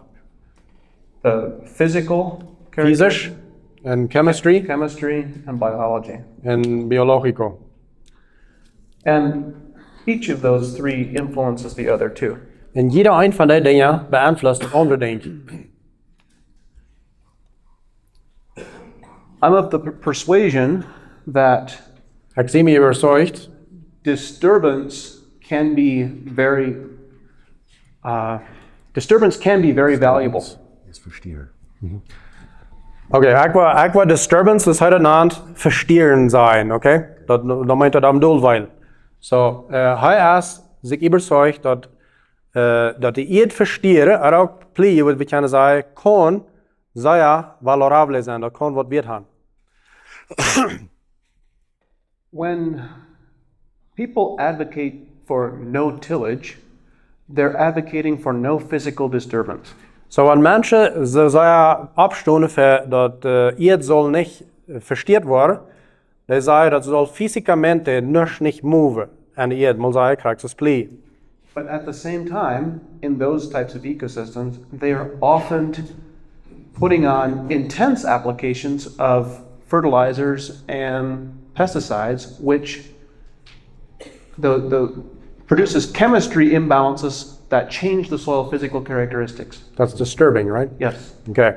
So, veelmaal dan de mensen zijn zeer op dat je zo's niet plien. Ik wil plus plien zijn. En aber te dezelfde tijd, dan is er zeer veel chemicals op en fertilizanten op, wat krijgt zo zeer de eerd verstieren dat, wat van de plien is. I have an allergic reaction to dogma. Hij is allergico naar de idee van dogma, wat dat je naam, maar dat is dit. Wanneer ik wil zeggen, niemals niet plien, dan heb ik een dogma met plien. En hij is allergico tegen zo'n ding, wanneer een mens zegt, keinmal niet eens wat doen. Dus hij door jeng. Hij zegt, dat is niet in zijn lijn van denken, dat is niet zoals hij denkt. Dogma can be about tillage or no-till. It can be about fertilizers or no fertilizers. So dat dogma, dat zeer stief zijn op één denkt, dat kan zijn met niemals plien, oder plien, oder niet fertilizer, oder yes fertilizer. Because die zeer vast bij je aan een idee. Dat is wat hij zei, en dat is wat hij niet leggen heeft, want mensen zich ganz vast aansluiten dat er bloos één denkt. There are soil environments where tillage can be very beneficial. So er zijn soorten eerd, waar plien, oder verstieren, kan zeer grote valor hebben. In the eastern half of the United States, where I am, we have 40 inches of rainfall. De oostelijke part van de staat waar hij is, daar hebben ze 40 zal regen dat jaar. And the silt particles in soil will settle downward. And our soils can become very compacted very easily. So de wasse pot van de eerd kan erop trekken en dan kan direct blijvend regen, kan op het komen dat het geweldig zijn hoe de eerd geeft. In those types of soils and in those types of environments, occasional tillage as a reset tool can be very valuable. So een die soort van eerd en van omgeving kan plegen verstieren. Zeer fijn zijn wanneer het nog mal gedaan wordt en de eerd mal fresh een recessor geeft, een fresh resetting. Dus mal zeggen krijgt het waar heel regenvol is en zeer lijm je rabaka je eerd is. There are other ecosystems and other environments. If you go to the Dakotas, they have very silty soil, they have lower rainfall. When their soil is tilled and left exposed, the wind carries it away. So, hij zegt van de de Dakotas voor, South Dakota en North Dakota, daar gaan ganz andere eerd. Gisteren zeiden dat we zeiden zonder eerd. En wanneer de eerd gepleegd wordt, er opgelaten wordt, koel gelaten wordt, door pussen veel van de eerd voort. And those types of environments, tillage is very detrimental to soil biology and soil health. En die soort van jengte als plee en eerd verstier, zeer slecht voor de eerd. We should think, when we think about a soil's energy levels and ability to produce a crop, Maar we denken aan de eerd, het niveau van energie, wat de heeft hem de aard produceert. there are two different models. Er zijn twee verschillende modellen. One is based on electrolytes, Eén is gebaseerd aan, ik wil nu zeggen, dus de ene kan zeggen dat ik het zal zeggen, electrolytes als het zout. and the other is based on sugars. En de andere is van je in base de suiker is. So electrolytes versus sugars, or you could say fertilizer versus organic matter. So je kunnen zeggen zout en suiker, en organic, en fertilizers.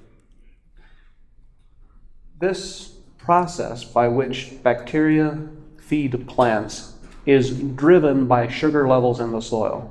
So this processo van een plant zijn gezond te krijgen, is gedreven van de suikerlevels en de eerd.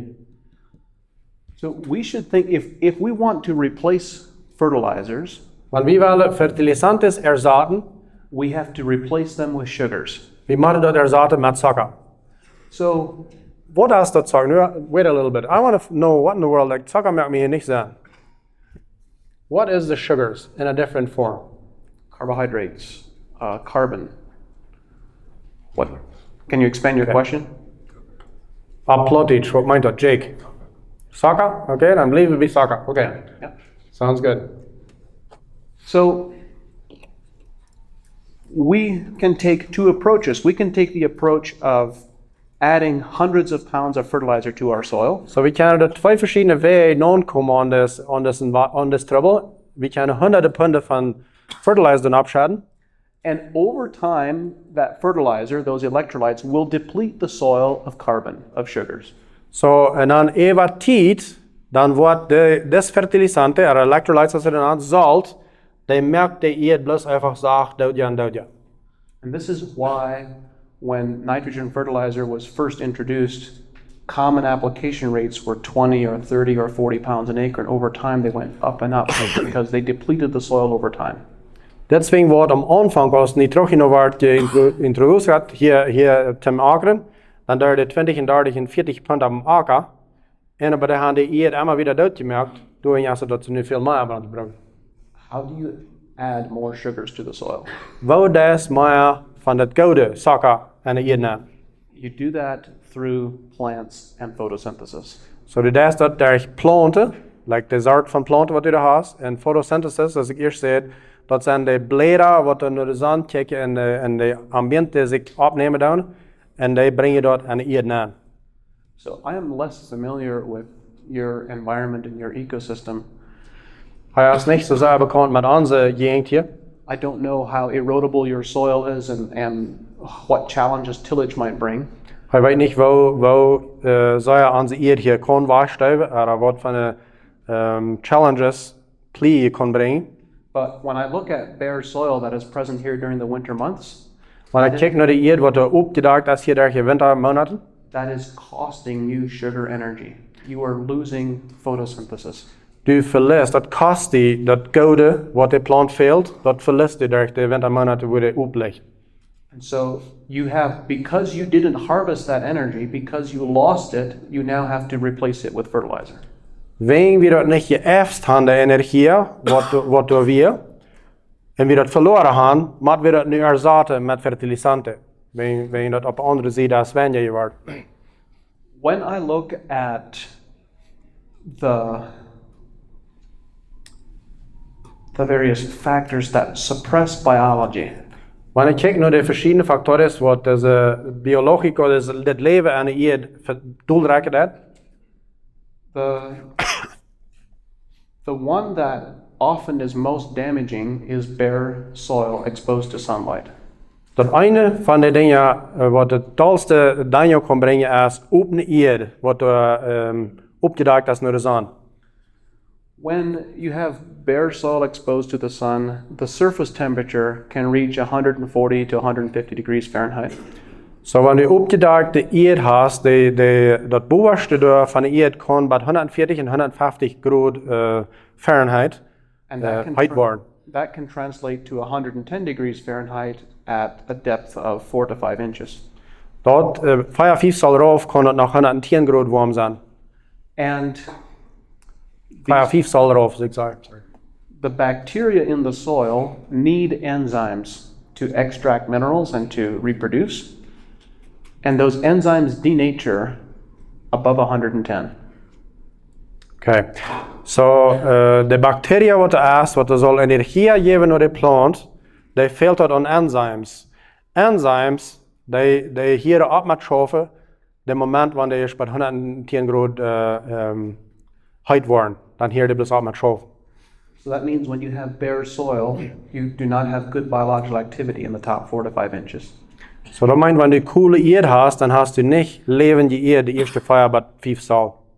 And that, I think, is one of the more powerful arguments for cover crops and keeping our soil covered. Dat is een van de sterkste argumenten, of de sterkste doorstalen, te wat we zullen onze eerd immer bedacht houden. In the States, farmers who are having the most success with tillage or with no-till are keeping their soils covered with cover crops, and they're using the slogan, "Don't farm naked." So, in der steedste vorm han sig över dem geleerd, als du pleedes eller nicht pleedes, du sollst dir eed bedacht houden. Ze handen sich deze zaai uitgedacht, du sollst nicht nacktig farmer gaan. The other two significant factors that we see having negative effects on biology De andere twee dingen wat negatieve effecten hebben op het leven en de eed, are fertilizer applications, but primarily fungicide applications. dat zijn, wanneer je fertilisanten erin afscheidt, dat merkt de eed ook, dat leven jet uit, maar primeramente is dat fungicida, wat dat doodmaakt. So the goal is to change nutrition management so that we no longer have diseases and don't need the fungicides. So het ziel is de nutrition voor de plant te änderen, omdat we niet meer gebruiken fungicida en dat die dingen gebruiken. Dat de eed kon levendig blijven. There was a question that came up over break time about phosphorus and potassium management. I spoke about nitrogen, but how would I recommend managing potassium and phosphorus applications? So er weer een vraag opgekomen over in breaktijd. Wel hij would phosphorus en what was the other one? Potassium. Potassium applicaren. Wel hij dat would managing. If we use a corn crop as an example, we should think about Wanneer we een cornstab gebruiken, por ejemplo, we should think about the nutrient demands in terms of a nutrient demand curve over the plant's lifetime. we zullen aan denken aan de demanda voor nutriënten over de plant leven. And peak demand on a corn plant is going to be right around and after tasseling during the grain fill period. So de hoogste demanda after what? Tasseling, pollination. Oh, okay. De hoogste demanda voor nutriënten is in een cornplant voedsel nadat je pollinate heeft, voedsel nadat je bleed heeft. When you think about the approach that I recommended for nitrogen applications, we're putting on a little bit here, putting on a little bit here, and then we're putting on our foliar applications here. So, wanneer je denkt aan wat hij hier zei, dat is 40 planten, dan 10 en 10. Dit is hoe dat is in de plant leven. The next, so nitrogen is immediately available. You apply it, it's immediately available. So, nitrogeno is voets disponibel. So, als je dat has doorgesteld, dan is het disponibel. With other nutrients, such as phosphorus or potassium or calcium, we should also consider the release curve. How rapidly does the product release that we are applying? Andere producten, zoals fosfor en al zo'n soort, zullen we aan denken aan de curva van waar het zich loslaat en de plant leven. And then apply it so that the timing of the release curve matches with the crop's demand curve. Na dat zo'n tijd appliceren, wordt het passen dat met waar de plant het am meeste velen dat. So potassium sulfate of potash, So, wanneer we sulfate opdoen, works well when it is applied at planting because the release curve is about 45 to 60 days, peaking at about 80 days, and the release curve matches the crop's demand curve almost exactly for a corn crop. so doorschaf dat krijg wanneer dat is bij planten, wanneer dat 44 tot 60 dagen, waar dat eerst vervallen zich heeft losgelaten, en dat pas krijg bij de plant leven bij. Potassium chloride, or muriate of potash, I'm not sure if you're using that here, but that has a very rapid release curve. So dat potassium dat zeer veel hosjes zich loslaten. That release curve peaks 7 to 15 days after application and then drops off very rapidly. So dat gaat maar 7 tot 15 dagen en dan dropt dat zeer hostig eraf, nu dem. There was recently a study published, a review study where they reviewed over 900 papers on potassium chloride application and So found, we ganz kurz een studium gedaan waar de over 900 van deze schrijvers daar nu studeren. and they found that potassium chloride produced a positive yield response only 16% of the time. En de waarde aan dat maar 16% van de tijd juist het potassium en ene aanschade in beneficio voor ergens wordt. Potassium chloride. And Potassium that is chloride. not because the crop didn't need potassium, En op je niet wegen die aard dat niet door een veel leiden, but because too much was released too early. dat we doorwegen wegen veel te veel, we losgelaten veel te tijdig aan de plant erleven. And that actually creates disease and insect susceptibility because of nutrient imbalances. Så dat er actually krankhet in eienstoffer susceptible merker dat er leichter krank in eienstoffer krijgt wanneer het ter rechte tijd wordt doorgesteld. Similarly for DAP or MAP, but particularly for DAP as a phosphorus source, it releases very rapidly, and then there is almost none available at the time the crop actually needs it. Så krijg je als met DAP, ik weet niet wat dat is een soort fertilizer, kan je vielleicht alle. Wanneer dat wat te schwind doorgesteld, dat laat het mes alle voets los, en dan wanneer de plant niet veelt, dan is het erbij. Many years ago, there was a famous soil scientist in the United States named William Albrecht. Veel jaren terug weer eenmaal een scientifico in de stad, die noemen we Albert Albrecht. And he said, the art of, or the science of fertilizer placement is the art of positioning it so that plant roots can avoid it. And so, hold on a minute. De had gezegd dat de beste weg om fertilisanten te appliceren weer dat op zonne steht handen wo de werkelijk helemaal niet doorkomen. And this is the concept that he was communicating, is that these water-soluble fertilizers applied at planting create a long-term dependency. They create a drug addict where that plant is now addicted to soluble ions for the rest of its life. De oorzaak er de dag doorhängen is, wat Jana gezegd hat, wanneer deze verschillende fertilisanten en alles te handen is, dan merkst du de plant als een drogadicto voor het eeuwige part van haar leven.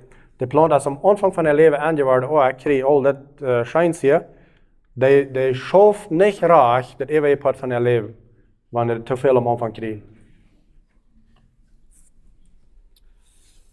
So I open it up to any questions. A few pieces that I should have missed. We have, let's see, I think they've all, we had some of these, we have these diagrams of the plant health pyramid. Så jag har haft ett optimerkt nu för mina från, och jag sagt att de alla ute där och så hand dessa papper, så hopefully har jag samma trä. You can find this online in Spanish, and our entire website is available in Spanish as well. Så du kostar en linje fänge på Spanish, och den ganska website är också på Spanish. And if you have any follow-up questions or are interested in working with us or learning more, because there is so much detail that we don't have the time to go into, we have several of our AEA team members here. Enrique is here in the front. Where did Kish and Kip is standing there in the back? Kish, Colton. Så om ni är intresserade med det team till schaffen, hier sind sam von dig, hier ist das Pferd einer, und dort hängen sie ein paar Stück. Kan je inte väl någon mer? Yeah, there's so much that we haven't talked about. What questions do people have? Så vad har jag för från, att sina från?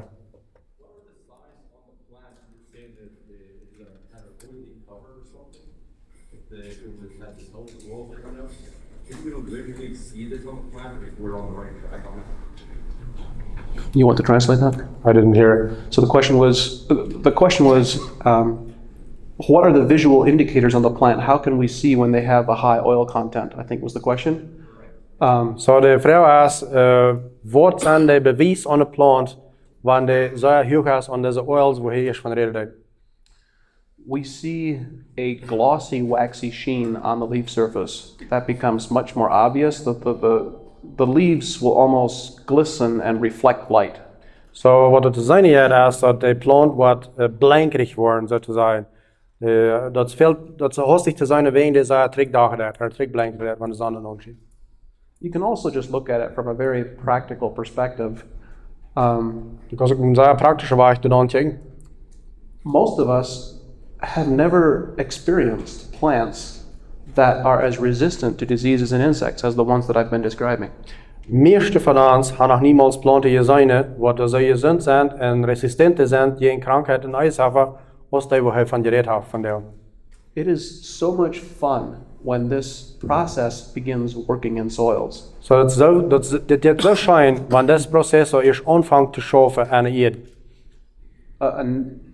About half a dozen years ago, we were asked to work on a cotton crop for the very first time. So about 6 jaar terug gaan we aan gevraagd worden om een boomwolfarm te schaffen. At this point, we had never worked with cotton before. I had never seen a cotton plant. I wouldn't have known a cotton plant if I stumbled across one. So bei diesem Punkt had hij nog niemals nicht eine Baumwollplant gesehen, nicht mal in zijn leven. Ze hebben nog helemaal met zijn stad geschaffen. In the first year, our first growing season working on cotton, Het eerste jaar wat ze er met de interpschaffen deden met de boomwolfarmen, the growers that we work with saw a 40% yield improvement. wat de boomwol was, deden zou dat rendement ging naar 40% het eerste jaar wat ze er met interpschaffen hadden. So how does someone who doesn't know anything about cotton be able to produce a response like that? Wel kan Sam weer niks weten, nog mal een plant gezien hebben in zijn leven van boomwol, kan in 1 jaar 40% meer produceren. And sometimes it is just the benefit of a fresh perspective, an outside perspective. Einmal als bloß den beneficio van wat niet het zijn en daar je mensen in de eeuw kijken wat de mogons anders van dingen aan kijken daar. When we don't feel well, we go to the doctor. Wanneer we ons niet fijn voelen, fahren wir zum Doktor. The doctor looks at our symptoms and gives us a prescription. De dokter kijkt naar onze symptomen en geeft ons een pil. A few months go by and we get a second subscription and Paar then maanden komen another. voorbij en dan geeft hij ons fresh meer medication. And over time, we end up taking half a dozen or more prescriptions that arguably we might be better off without. En over de tijd krijgen we een halve duts van de medication wat we nu ganz eindeutig aannemen, wo in de werkelijkheid we worden beter afstaan wanneer we die niet houden, wanneer we die niet aannemen. The doctor always desired to help and intended to help. De dokter heeft immer een verlangen gehad ons te helpen. But the end result was something that was actually worse for the patient, perhaps. So am Ende van dag, wanneer we niet oppassen, dan is dat slechter voor de patiënt, al de medication wat hij nu nemen heeft, als wanneer we dat niet nemen. And we have a similar scenario in agriculture and in some crops. I'm using cotton as an example because it's easier for us to see other people than ourselves. Ja. So, we hebben zeer hetzelfde scenario, hetzelfde idee wat er passiert is in onze akkerie. En hij gebruikt boomwol als een exempel hier. Dus. In the case of cotton production, this was in southern New Mexico. In de caso van this boomwol dat we in Zuiden New Mexico. They were applying 150 to 180 pounds of nitrogen per acre per year. So, de 150 tot 120 pond te acre nitrogen opschatten dit jaar. And then in addition, they were also applying 7 to 10 PICS applications of plant growth regulator. So, en door nog de 7 tot 10 mal pick spray dit jaar. And we looked at, from a fresh perspective, this didn't all happen at once. It happened gradually over time. They would add more nitrogen, they would add more PICS. We come in from a fresh perspective and you say, oh, this is like driving with one foot on the accelerator and the other foot on the brake and pushing them both to the floor. Ja. So, zij komen er aan, kan niet boomwol, en dan zeggen ze bloos de producten wat er weer voor je eend, nitrogen als je eend hem zou wassen en PICS als je eend hem breken wassen. En hij zei de hand, je kijkt en zegt, dat is dus wanneer je hem fertig zet, dan hast de speed gaan spannen en de brake gaan spannen. Like, wat houdt dat? So, what many growers didn't realize is that every time they spray PICS, Wat vele van deze vormen niet wisten, jedes Mal wat zij PICS sprayen deed, it completely shuts down photosynthesis in that plant for 2 to 3 days. zodat de plant weg van dingen opnemen van het ambiente, ganz doelschatten voor 2 tot 3 dagen. De photosynthesis, dat wordt het concept met schoven, dat is de eerste stap in de piramide, wordt geduurd. Ja. And then it would gradually recover. It would take 7 to 10 days to completely recover, at So which point they'd put on another PICS application. So dat wordt 7 tot 10 dagen die dat deze plant zich verhoeld had van deze PICS. En die tijd dan er zal fresh waren PICS op sprayen. So our approach was, we said, let's not put all that nitrogen on up front. So wacht van het doen aankomen weer, waar we niet dat nitrogen naar alle verder aan doen. This cotton was irrigated. They had the ability to add nitrogen through the season in the irrigation. Zodat we je wasser daar kan, de habilidad nitrogen aan de grond daar hem jaar.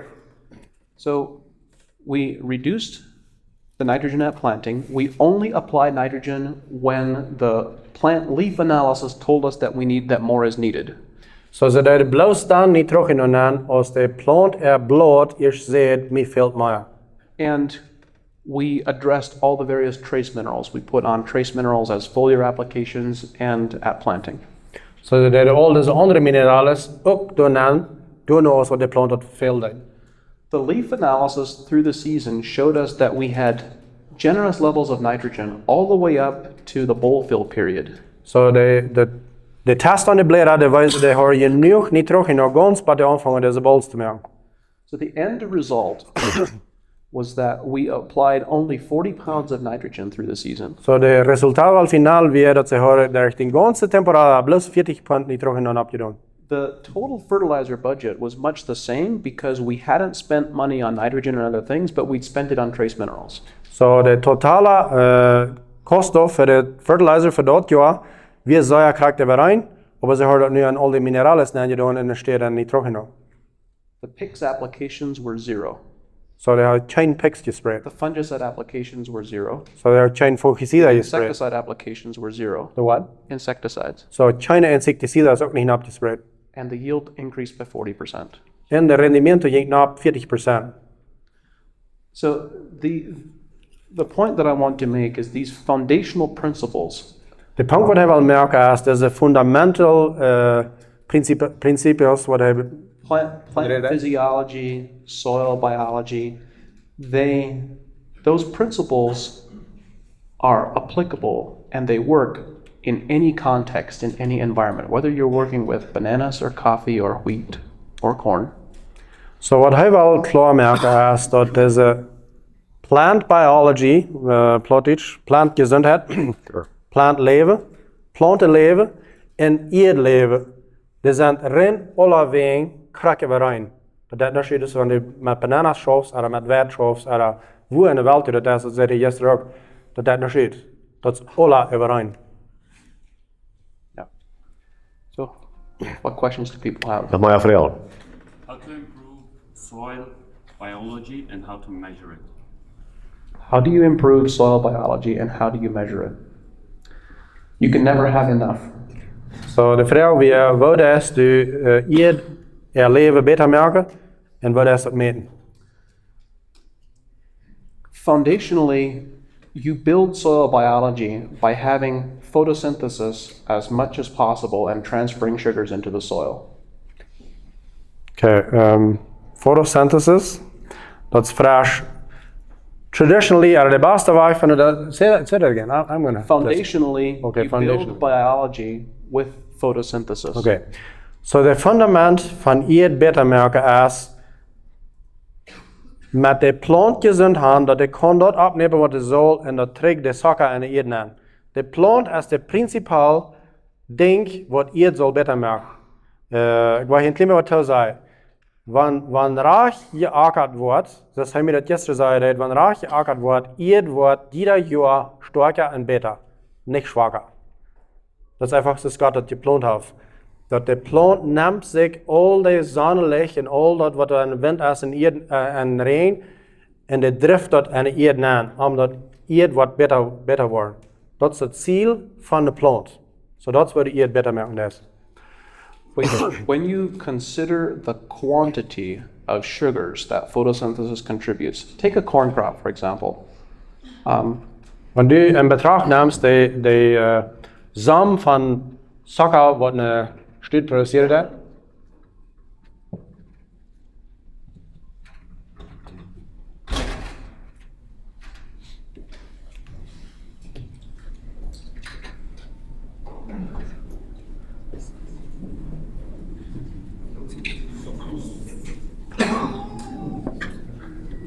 This is a very imperfect circle, but a common corn crop, what is common, a common state of health, a corn crop that is being fed with lots of electrolytes. so een gewone kornarend, wat zeer veel gefördert is met zout, en dan moet zeggen fertilizer. Roughly a third, 33% of the total sugars goes into the plant. So ongeveer een derde van alle suiker in de plant aan. and another third goes into the grain. Into the drain? Into the grain. Into Grain, okay. Into the Heim on dradel yet and they korn then. And the remaining third gets split half and half So the into last, roots and root exudates. so the laatste dradel dat wordt verdeeld tussen wortelen en what is the last part? Root exudates, the sugars that go out through the roots. Oh, okay. De laatste dradel wordt verdeeld tussen de plant en de wortelen en de jet terug in je dan. So you consider a crop that is, I don't know what you're used to thinking of in tons of hectare. What's a common corn yield? I mean, 5 to 7 tons per acre. 5 to 7 tons per acre. So you have that quantity of sugars in the grain, you have that quantity in plant residue, you will have that quantity in root exudates and roots. That's what's common. Now, I want to shift and talk about the way this changes. This is what we call sugar partitioning. And the way this changes when a plant has higher rates of photosynthesis and is not fed primarily with electrolytes. Så jag väl van reden wordt het ändrat when a plant, wordt het constantly built ändrat as a percentages when a plant högre photosynthesis har eller mer kan opnemen van de omgeving.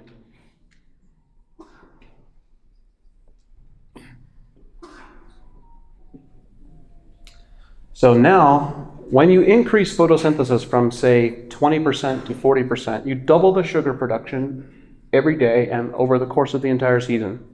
Så wanneer dit meer melk is, dat de plant beter dat opnemen dat, dan verdubbelt du de suiker contenido. And now, your sugar partitioning, you have 4 quarters, 25%. Så nu har du 4 fjerdedels van dat suiker waar het verdeeld wordt. 25% goes into plant biomass, 25% gaat in de plant dan, 25% goes into grain, 25% gaat in de korn dan. 25% into roots, and 25% into root exudates. So 25% gaat in de wortelen aan en 25% gaat terug in de eden aan. En de eden levendig melken. So the grain now represents only 25% of the total sugars instead of a third. So the yield itself doesn't represent what is happening in the soil.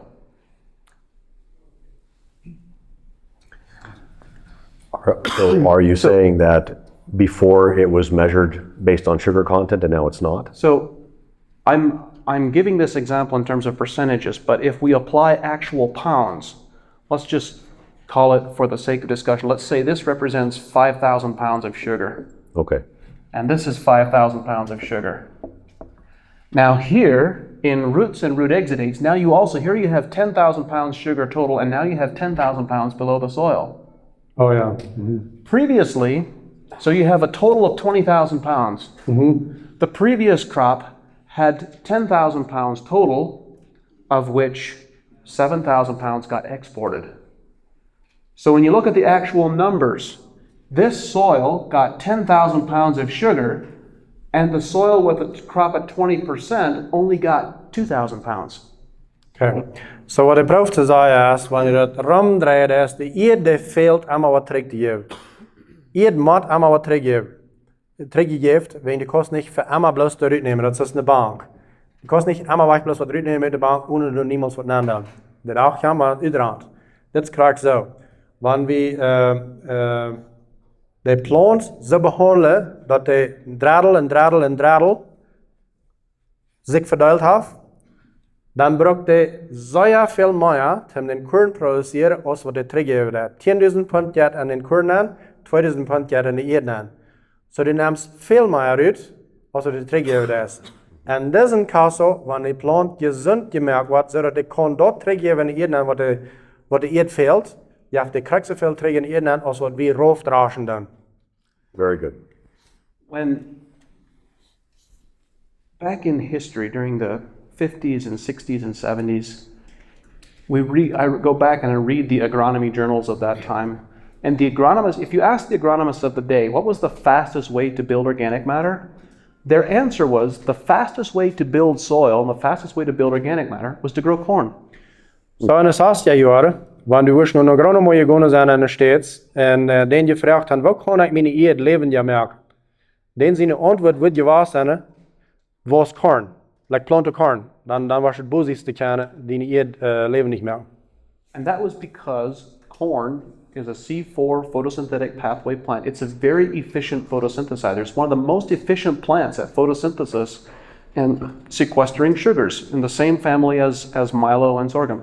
So, dat is de oorzaak voor dat is, corn is een van de meest efficiënte planten, die zich al dat gouden uit de laf uitnemen en schuiven dat in de eerd aan wat het geeft. Hij zei het straks, sorgo is ook zo staat. Today, across the Midwest, we think that the fastest way to lose soil or to deplete soil is to grow corn. So van daar, wanneer we een agronoom gaan zeggen, vrouw, dus gelijk daar gedacht wordt dat is de boezigste weg hem eerd te niet brengen is plus cornplant. So what has changed? What is different? So wat heb je aan dat? Wat is nu anders?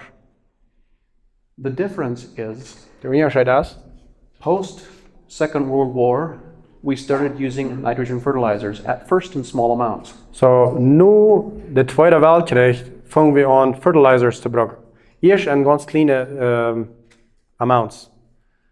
Moeten. Through the 50s and 60s and 70s, common nitrogen application rates were many farmers started as little as 20 pounds per acre. So in de 14, 15, 16 jaren dooram vangen de aan met 20 plant op de akker. And they worked up to, by the end of the 70s, many farmers were 50 to 60 to 70 pounds an acre. De gingen naar Haag, maar de late 70 jaren, dat de 70 en 80 plant te maken gebruikt. And then it grew very rapidly to today we're putting on hundreds of pounds. En dan vandoor ging het nogmaals zeer bozig naar Haag, nu we van daar honderden planten gebruiken. And what happened? The reason corn changed from building soil to depleting soil is because of the surplus of electrolytes. En zo wat er passeert, te wordt corn kwam van dat beste ding te meer opbouwen, nu dat ding wat het bozigste dood maakt, als wegen de All the electrolytes, they sales. the solids, ja, like fertilizers now, I guess. Yeah. Dat wordt dat. Dat is wat het je aan het heeft. Dat is wat een cornplant nu dat is, wat je dood maakt. En in de 15, 16 jaar weer dat wat je levendig maakt. Weens je schema am Anfang dan weer de meest kleine fertilizer That's right. gebruikt en dan weer corn sei goed voor die eerd. Ja. Van nu aan tom corn merken wassen en de rendimientos kriegen wat we erwarten doen, Ja. wat graag zich veel fertilizer gebruiken. Ja. So de corn heeft niet geändert, het vroeg. So wat heeft geändert? Ja, that's right. Wat de geändert heeft is dat we gebruiken nu zo veel fertilizantes chemicals. En dat gaat terug naar wat hij eerst zei, dat ziel van de meeste agronomie is niet geweest, wat kan we met geld in de vorm van de bankaccount aan, dat is wat kan we met tonnen van hectare afkrijgen. Stimmt dat? Ja, graag. So, dat handelt zich niet plus om schrijkelijk veel tonnen van hectare afkrijgen, dat handelt zich om hoeveel geld wil ik gaan op mijn jaar. Graag. Ja. So, talk a little, well, let's open it for questions. So zijn er nog maar vragen, maar niet van, wie vangen om vragen te stellen? Ja, wir haben da Hilfe. Wir können John. sagen.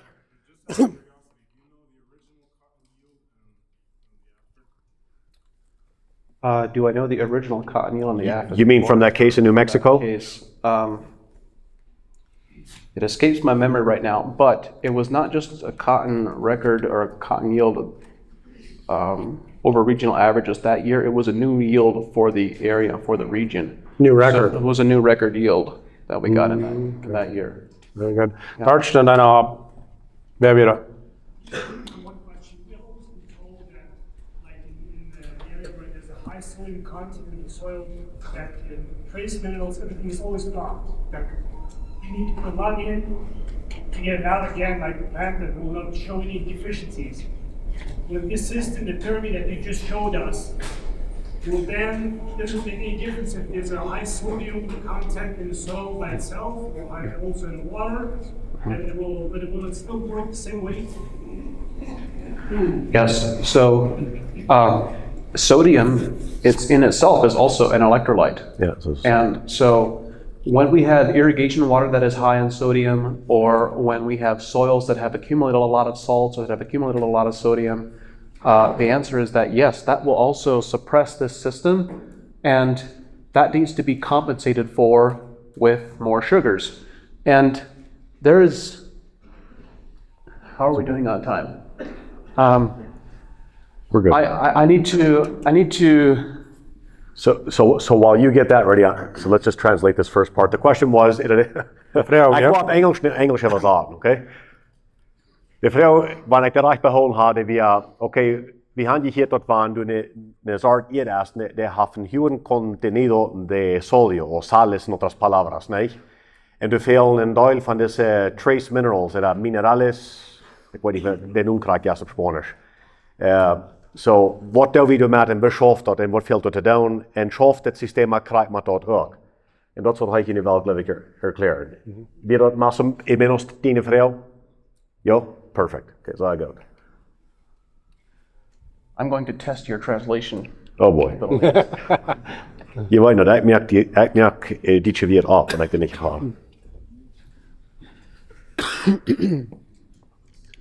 We have been told for a long time Ons is gezegd worden al voor een lange tijd that plants are always inherently competing with each other for water and nutrients.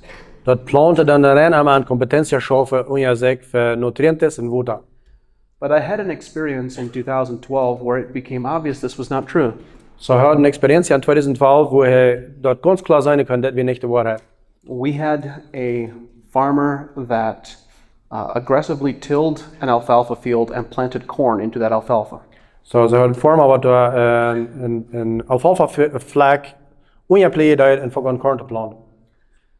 I visited shortly after pollination, and the alfalfa was this tall, and the corn, it was a beautiful field. The alfalfa was starting to die out at the bottom from shading out. The corn was doing incredibly well in a region with a severe D4 drought. So de alfalfa, als de corn is schassen uit, vangt de alfalfa aan dood te gaan. En de corn dat bitter gewöhnlich fijn. Zaza 3. En dan weer zeer droog. That corn went on to produce 170 or 180 bushel yield in a region where the regional average was 50 to 60 bushels because of drought. So die corn produceert 170 bushels gelijkdadig in een region waar dat normalmente plus 50 bushel geeft. Wenen ze 3 weer. Bijna te droog weer, ja. It was obvious that the alfalfa was contributing water and nutrients to the corn crop during the season. So dat weer ganz klar dat das alfalfa droog daarbij dat das corn kan zo wassen. Durch deze tijd waar het zo droog weer. So wanneer het nog Zaza 3 weer, dus je dacht dat de plant, dat deze ene plant wat Jana plant wat voortnemen, dat stemt niet. Nou, dat is wat ze doen, je proeft hoor. In 2005 and in 2006, there were 2 years of drought in the Dakotas where they ran some interesting test plots. So in 2004 en 2007 weer de 2 jaar van drieën in de Dakotas, waar ze testen aan. They were experimenting with different cover crops. They planted 6 different cover crop species in plots alone, and then 1 plot with all 7 species combined. So dat deden 6 verschillende cover crops, dat is plus zoet abstrijden omdat de eerd bedacht wordt. Zijn ze 6 verschillende soorten zoet en 6 verschillende areas aan, en dan is er een waar ze 7 sterk alle top doen en een beetje laten aan. Because of drought stress, all the plots with the individual species, practically speaking, turned into toast. They didn't amount to anything. So wenn dat ze droog weer, dan weer deze 6 waar jeder 1 plus 1 soort die plant weer, dan weer praktisch met de gans plus verdreigd rechte tijd. Wenn dat ze droog weer. But the 7th plot, with all 6 species combined, those plants stayed green and continued to grow through the drought. So door we 7 verschillende soorten zoet gezet weer en een beetje land, dat de ganze tijd dreig blijven die gans rein, want dan krijgt ze dreig weer bij de andere.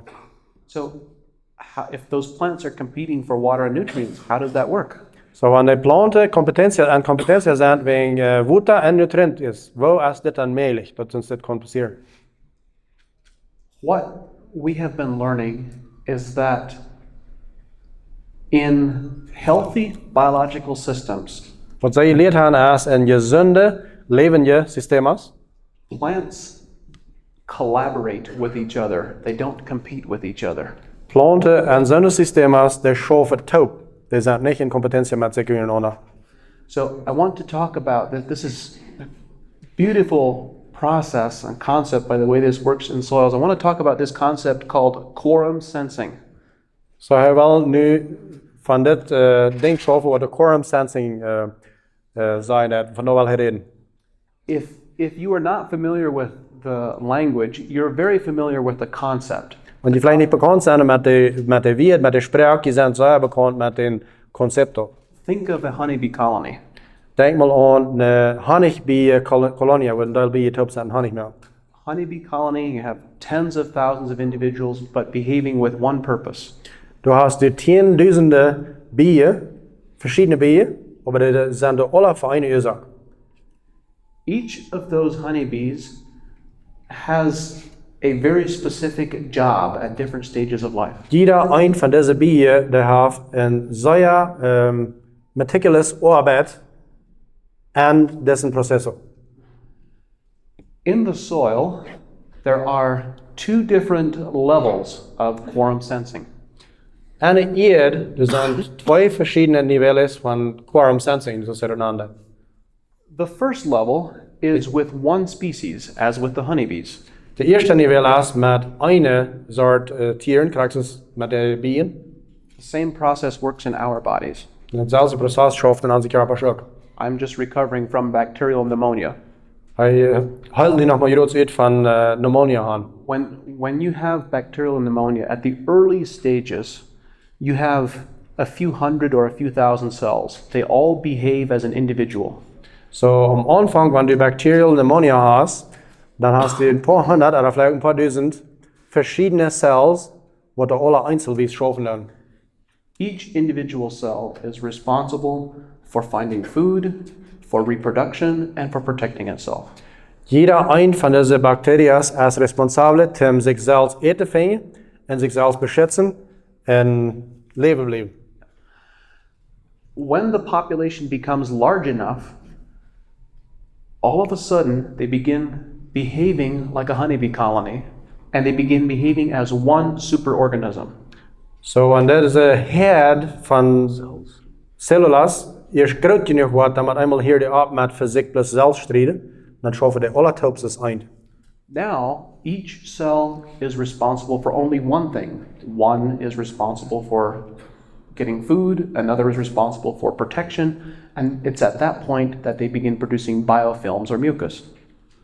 So, wenn das eerst alle top anfangen te schaffen, dann schaffen die alle bloß für eine Ursache.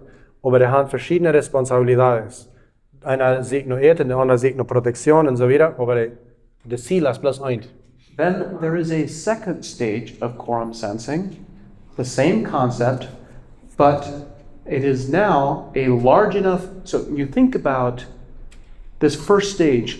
Quorum sensing is a function of population density.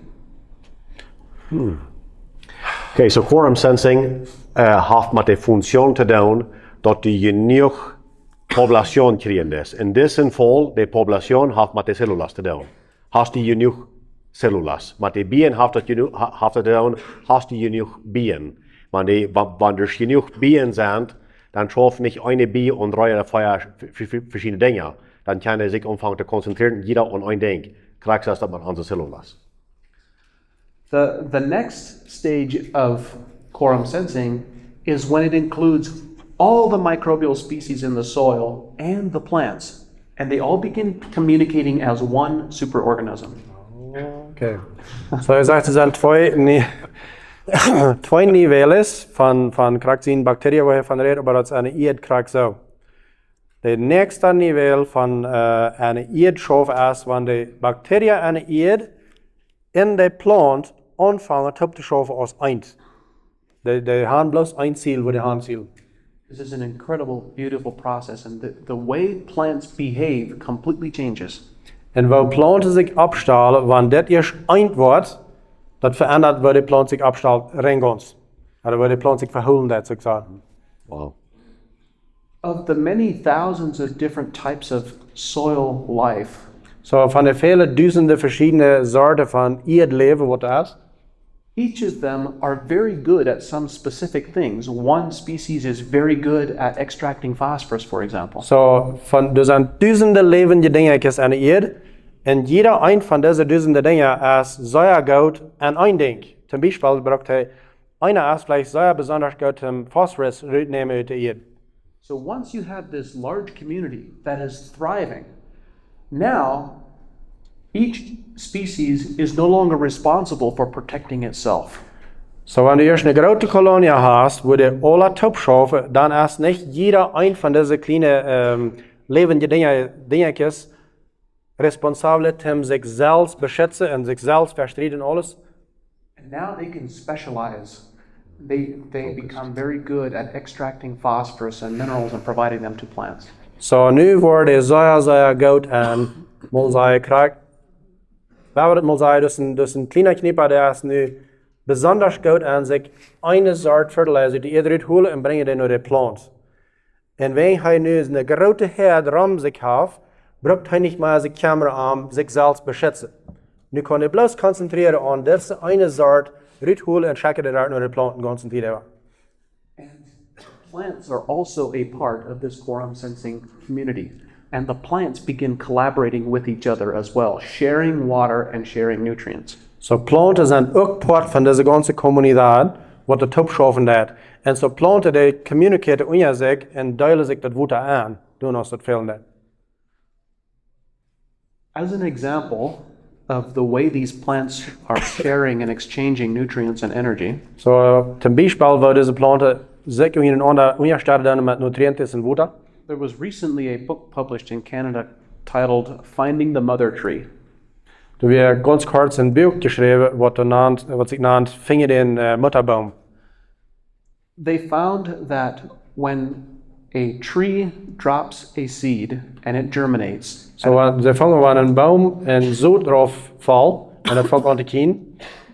that mother tree recognizes and knows where each of her daughter trees is. Dus Mutterbaum, der erkennt ganz klar, wo jeder ein von ihrer Tochterbaum steht. And all the trees in the forest are connected to each other with this fungal mycelial network. So alle Bäume am Wald sind topgeknackt mit das fungal mycelial Yeah. something Mycelial network. network. So when the daughter tree is stressed, perhaps because it is in very thin soil or because it is shaded by older trees, the mother tree will feed and send packages of sugar to that daughter tree for years to sustain it. So wenn ein von diesen Dochterbäumen, was besieht, ist abgegangen von den Korn von diesem Mutterbaum, und der ist auf eine schwache Erde abgefallen, dieser Mutterbaum, der wird das Fuß an, das Jahre, der fehlt dort an Wasser. Und dann nimmt das Mutterbaum und schickt Sacker nur Jan kleiner Baum für Jahre zum den Futter. They found that this mother tree will send sugar energy through a chain from tree to tree to tree, through half a dozen trees, all the way down to the daughter tree, and none of the intermediary links trees will take any sugar for themselves. You want me to translate that? Do you go for it? Oh, no. Okay, so what they gevangen and it doesn't necessarily have to be the same kind of trees? No. It can be other trees? Okay. So wat ze gevangen is, this Mutterbaum, der wordt aan dat deze dochter hier, die veel nutriënten is, en die wordt op 6 verschillende Bäumbrocken onder Bäume, om die nutriënten is van hier gaan checken, en dat zijn niet mal dezelfde Bäume. We have, even as Christians, we have been seduced by the Darwinian concept of survival of the fittest. We're now coming to understand actually it is survival of the most effective collaborators. So er sagt, even wie aus Küste sind hier am Lichtgeführt, wo ich das sage, von der Darwinian Teaching, wat de leer is, dat na Darwin weer daar wat de opkomt met de leer dat de Welt had zichzelf gemerkt. God had niet de Welt gemerkt. En bloß der Stärkste gewählt. En bloß der Stärkste gewählt. So, zij zijn nu bij toegekomen dat dat is niet zo. Wer du gewählt, als die wer de Tupschof met den anderen. When farming becomes so much fun, when this system begins working in soil, because all of a sudden soil is able to deliver nutrition to the crop. The crop is disease and insect resistant. We have so many examples and so many experiences on farms. It's very liberating to not be dependent on constant inputs. Ja, so hij zegt, formarie vangt aan schijn te gaan, wanneer de eer wat du krijgt, dat de eer aanvangt dat alle noten wo we nu zaten en zo'n firma met onze ene macht, dat moeten door alle nan planten. Wegen we manchmal nicht de verständnis haben, de wijsheid haben, dat de eer das geëend, kan dat alle doen, wanneer we dat plus loten doen. Stimmt dat? Sag gut. Zou je dat wat maken? Want hij ging voor een... Ja, das soll er wat dat zegt. kan je starten. Okay. Next question. Applying foliar, do you recommend to just dilute it with a lot of water, spraying 200 liters of water per hectare, or do you minimize water? Så det frågan är, wann vi det foliar sprayen, det står med en del water, eller med wenig water. Are you referring to the urea application in particular or just in general? With micronutrients. The objective for good absorption of a foliar nutrient application, coverage is less critical. What is critical is keeping the droplet liquid on the leaf surface as long as possible. So applying it in the evening or applying it and keeping it liquid on the leaf surface for as long as possible. Sometimes that may mean a larger droplet size as well. So those are the most important aspects of foliar application. And we see very effective drone applications being flown on with planes or choppers or with drone applications as little as 2 to 3 gallons per acre, all the way up to tree fruit, 120 to 200 gallons per acre for good coverage. Interesting. You gonna translate that? No. Okay. Så det antwoord till dig frågan vi har haft att välja till dem med hur voda du man dessa foliar dessa det var man säga vad säger du att det är Verdampelen. dankschön. Det har veel alla till dem med hur lång blev det solution op de plot boven. Nej. En wat ze han gezien is dat kon nog een onderscheid maken als hoe groot als de gotita wat de naps sprayen op de plot. En zo dat is zo wichtig dat je dan sprayen doen dat deze solution kon zo lang op de plot boven blijven als mogelijk. So dat kan vielleicht beter zijn om je doen die am smart is. Nog een vraag?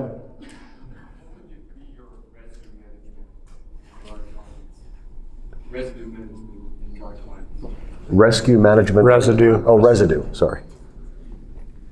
Do you need residue to protect the soil from wind erosion? So we developed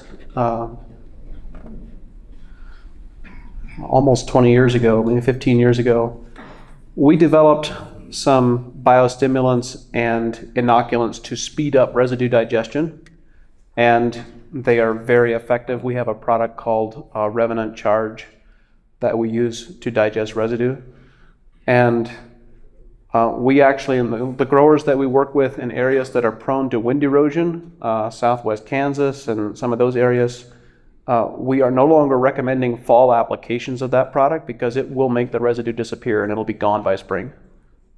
So if they are depending on the residue, if they're planting cover crops and doing other things, then the residue management becomes appropriate.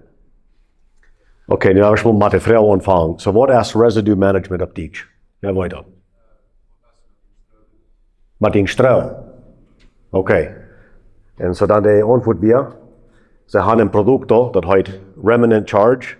En dat helpt dat het strouw daar verarbeiden, dat boezia verarbeiden dat. In pocas palabras. Jo. En aber du brukst dat nicht, wenn du cover crops not planten das. Down there. No. Okay. What are the cover crop options that are being planted between the corn seeds? You were saying 7 seeds were planted. What cover crops look like for our region here? I don't have a good answer for what cover crops are a good fit for the region here. That would be a better question for Colton and some of the Enrique and some of the people that who we work with down in this area. I had an interesting conversation 2 weeks ago. I presented to a group of growers in Colorado, and this one seed company came up to me, and they might actually have an answer for you. It was a company called Arrowhead Seed, if I recall correctly. I'll just state this question. Så det frågar vi vad would narachte cover crops zijn för här, och då meint los vad plantet echt de tid vad det är här nu koollicht, till det är nicht koollicht, att det bedagtas. And this gentleman from Arrowhead Seed was describing how they had developed a cover crop seed mixture of 7 species that they were planting into corn at the V4 to V5 stage. That's 4th leaf to 5th leaf. They were going through with a drill and drilling into the corn. Så de har haft med egen gerät en Colorado vad de sagt att de har en mesbla från sod, 7 verschiedene sorter sod gemerkt, vad de machen korn man plot, wann de plant ist en wasset hoch ist. Einfach eine drill nehmen und planten in den Mann. Over the last 7 years of experience of planting this cover crop combination on tens of thousands of acres, they got a yield response ranging from 14 to 38 bushels per acre, and they never got a negative yield response. Of corn? On corn. So over the last 10 years? 7 years. 7 years. Over the last 7 years, over tens of thousands, like duizenden acres, haben sie niemals nicht gesehen, dass Rendimentos raufkommen, wenn sie das anplanten. Sie haben von 15 bis 38% gesehen, dass die Heche Bushels. Bushels. So not 15 to 30%, but 15 to 30. Yeah, 14 to 38 bushels. Okay, sorry. Yeah. I missed one important aspect of quorum sensing. Så jag har en ding gemist då från vad du sa det being that quorum sensing. To achieve quorum sensing, where plants are collaborating with each other, Till man bara då kriger att planten anfångar topp till schaven, så säger från redan det är biklamper där. requires a minimum threshold of species diversity. You don't get this when you only have 2 or 3 species, because then they do compete with each other. Så du kostar nicht kriegen, wenn du hier bloß wenig Planten auf ihr hast, an din Land hast. Wenn du bloß 2 oder 3 sind, dann die Kompetenz unter sich. Das ist nicht genug.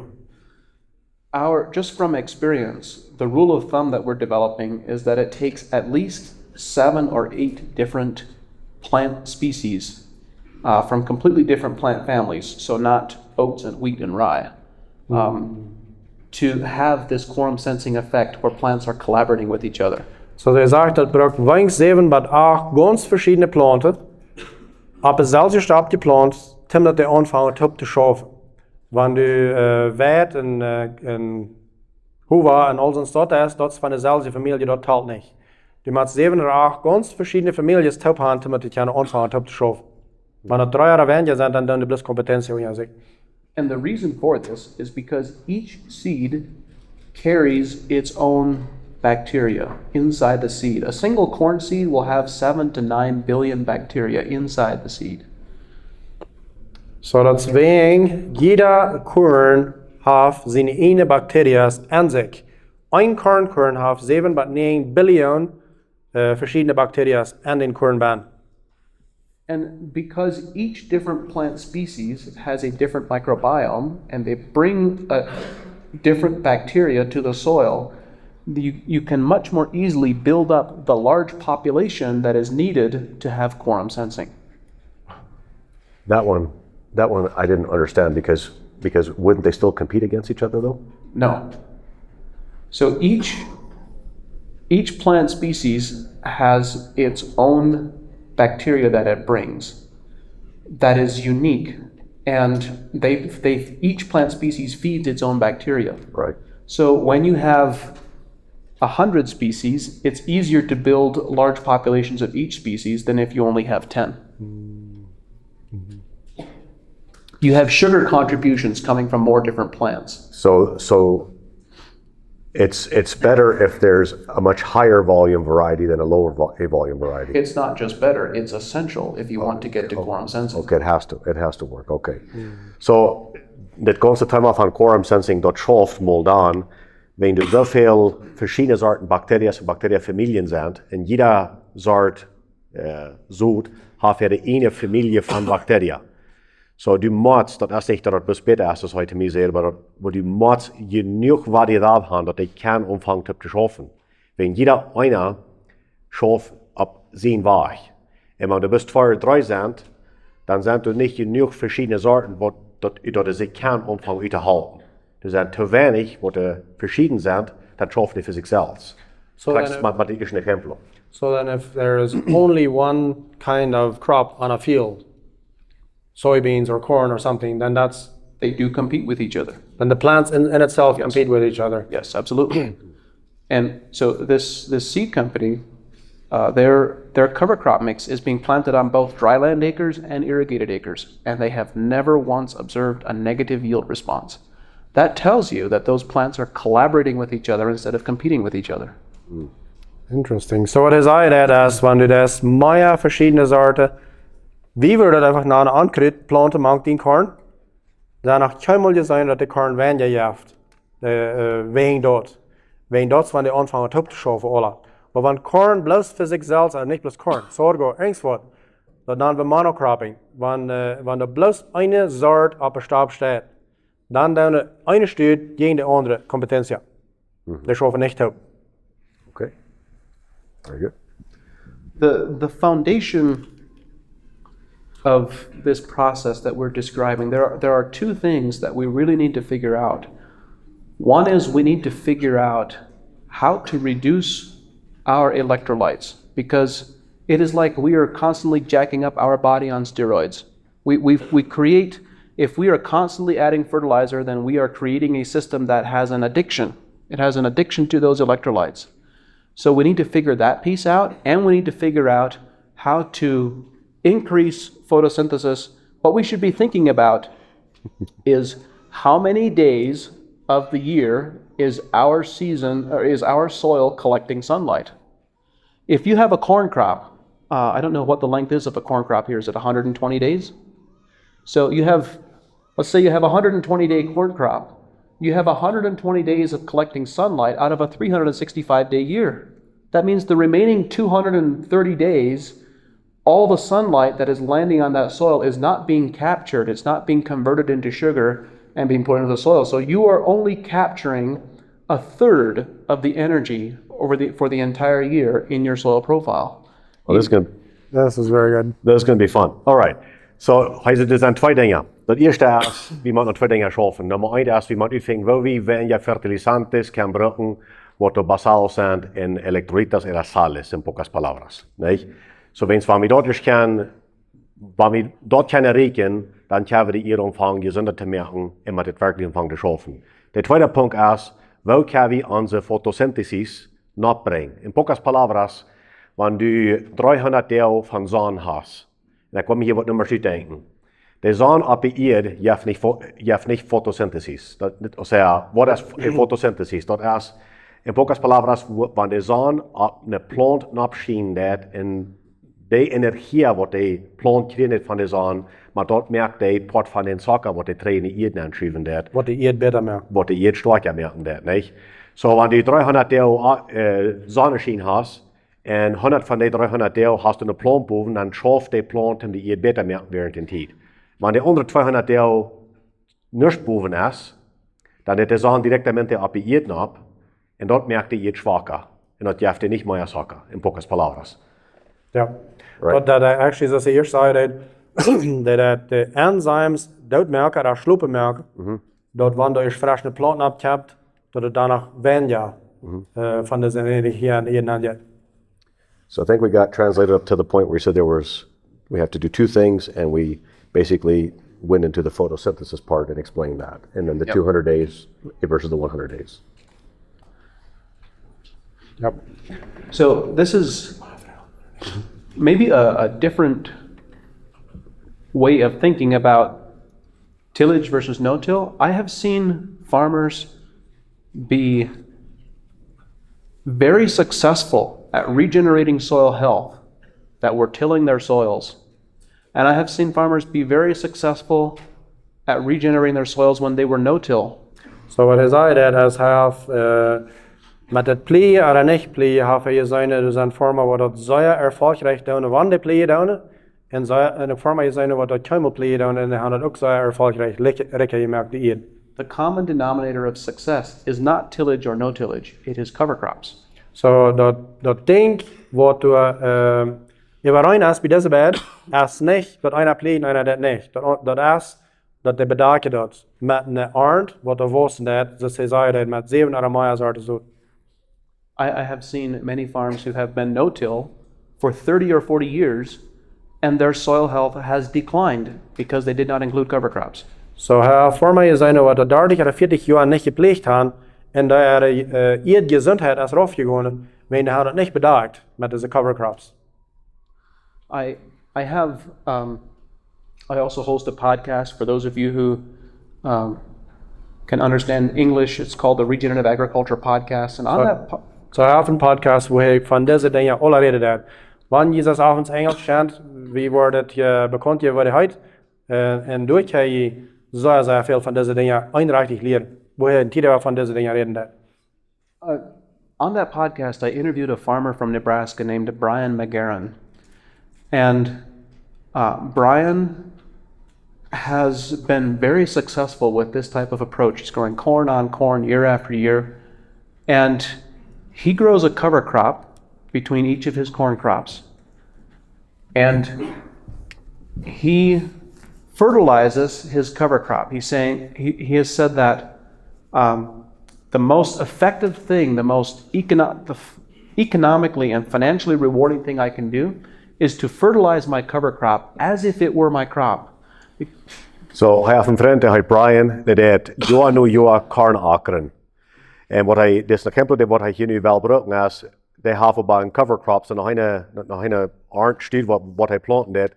En dat hij cracks of fertilizing als van dat zijn karnaard staat via. Because for whatever fertilizer he applies to his cover crop, if he applies a pound of nitrogen to his cover crop ends up producing 4 or 5 pounds of nitrogen in return that then gets put back into his soil. So, wat die cover crop, hij heeft dat ook.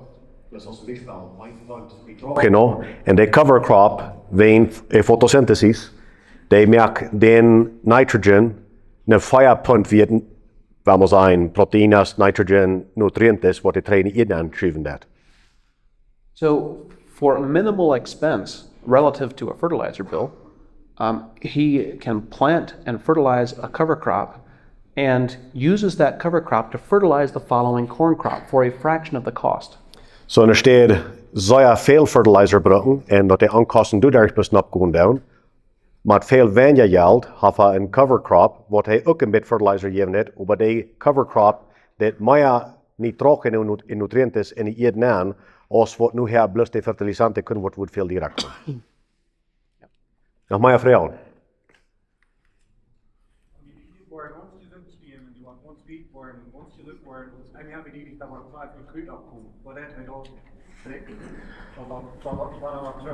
So he's saying that he can imagine that if we have a super healthy soil, or we make the soil very healthy, and it gets nice and healthy, I guess, all around, won't there be a lot of weeds and undesirable plants that will spring forth?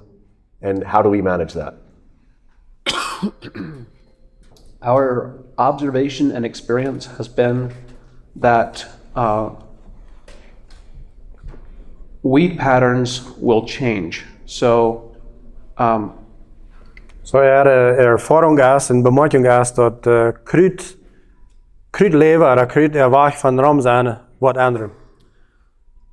The high levels of soluble nitrogen and potassium do stimulate certain types of annual weeds like amaranth, pigweed, and so forth. So deze hoge niveles van nitrogen en fertilizantes, die brengen dat tot westerse kruid zeer wel. Our experience usually is that the weed species that are the most aggressive and the most dominant changes to species that are less aggressive. So there is still weed pressure. We don't expect to see weeds disappear, but we do often see a change in pattern. Så wat ze mooi gedaan is dat wanneer je wachtbakken is van zo veel fertilizebrokken, dan gaan die agressieve soorten van kruid, die gaan dan weg en dat geeft een ganz andere soort. Maar hij zegt dat kruid wordt niet weggaan. Ja. Oké, nog een vraag? Je zit niet nog om zon, speelt dan neem het betoeld. Either everyone's brains are completely full. Ja. On the various candidates, hoping in the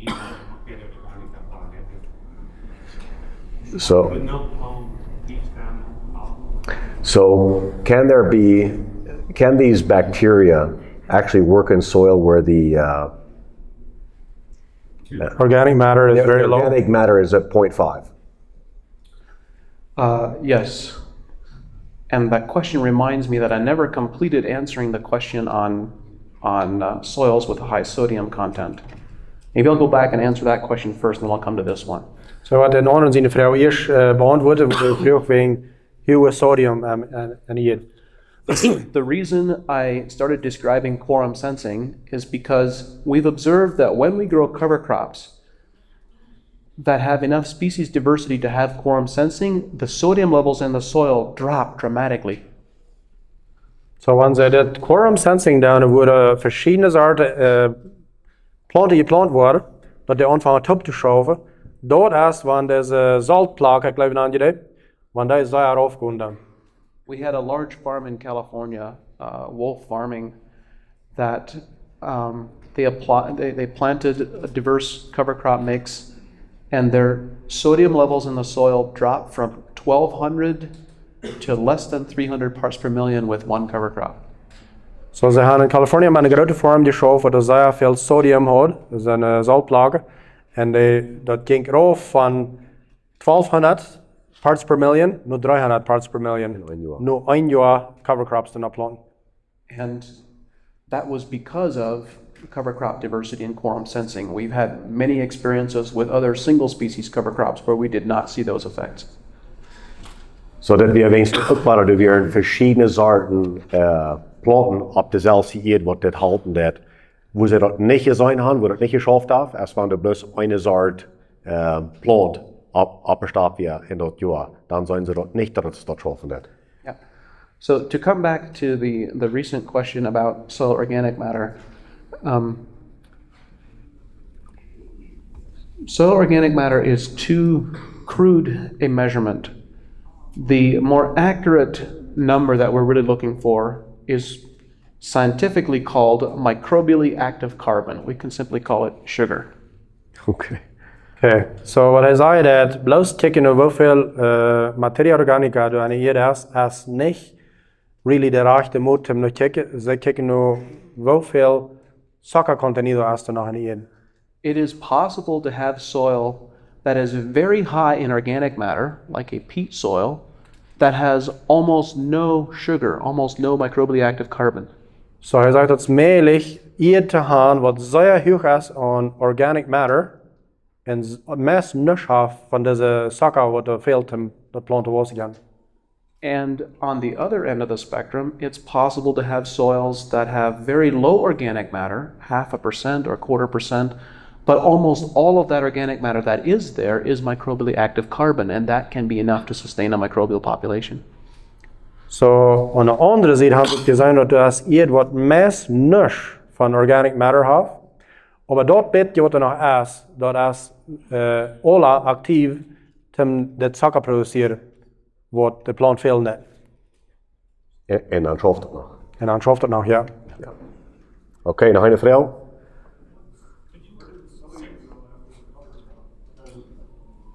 Obviously, the cover crop was later to decay, or was it put there to preserve? Did it break it out, or did it? Yes, the question is, where did the sodium go after the cover crop? I don't know. I don't have an answer for that. The soil was tested at different depth horizons, so we tested it all the way down to 3 feet deep. We didn't find it at any of those levels, so was it bound up in organic matter, perhaps? Somewhere it was tied up, it did not show up on the soil test, and it did not show up in the following crops. So de vraag weer, wo blijft het zout? Want ze hadden deze cover crops nog gedaan en hij zei, hij weet niet waar het gebleven is. Ze hebben veel tests gedaan en ze hebben het nog niet meer gevangen. Dat is best waar gewoon. Should I speak a bit about?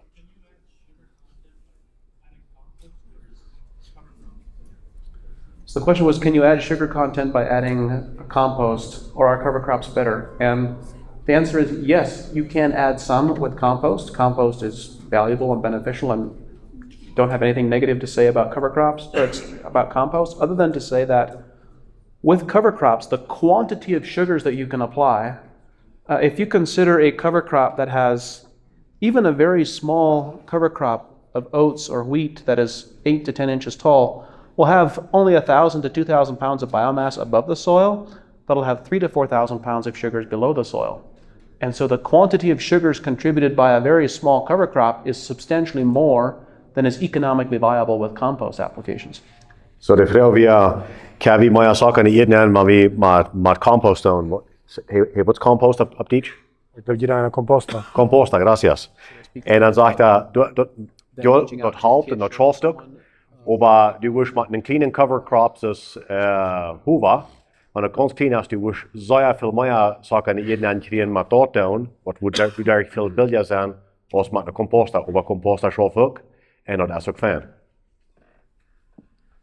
Yeah, I recognize that we're coming up on the clock. I want to say thank you to all of you for coming. I hope that you found the information useful. I've enjoyed being here. And we work with a number of growers here in Mexico now. If you have any follow-up questions, we have Colton and Kip standing back at the back window. And here in the front, we have Kish and Enrique. Or you can reach out to us online, and we're happy to have any follow-up conversations. Thank you for being here. Amen.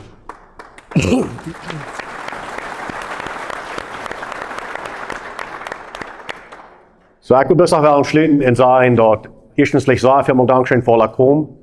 Mir heeft dat veel hoopning dat ik hier zoveel mensen zijn daar eerstens. En tweitens, ik wil best wel zeggen dat dit is wat we geloof ik moeten doen. We moeten uitvinden waar we kunnen top schaffen en waar we kunnen top wassen, dat we een betere toekomst hebben voor ons allen.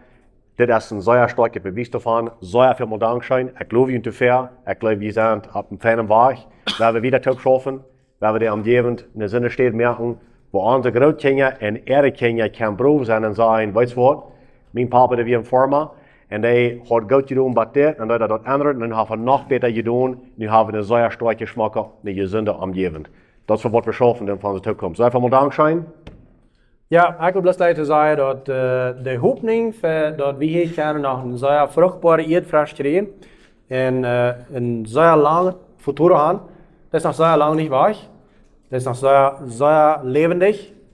Zolang als we veilig zijn, te kijken, oké, so, wat kunnen we het beste ändern dat het in de richting gaat van mijn leven?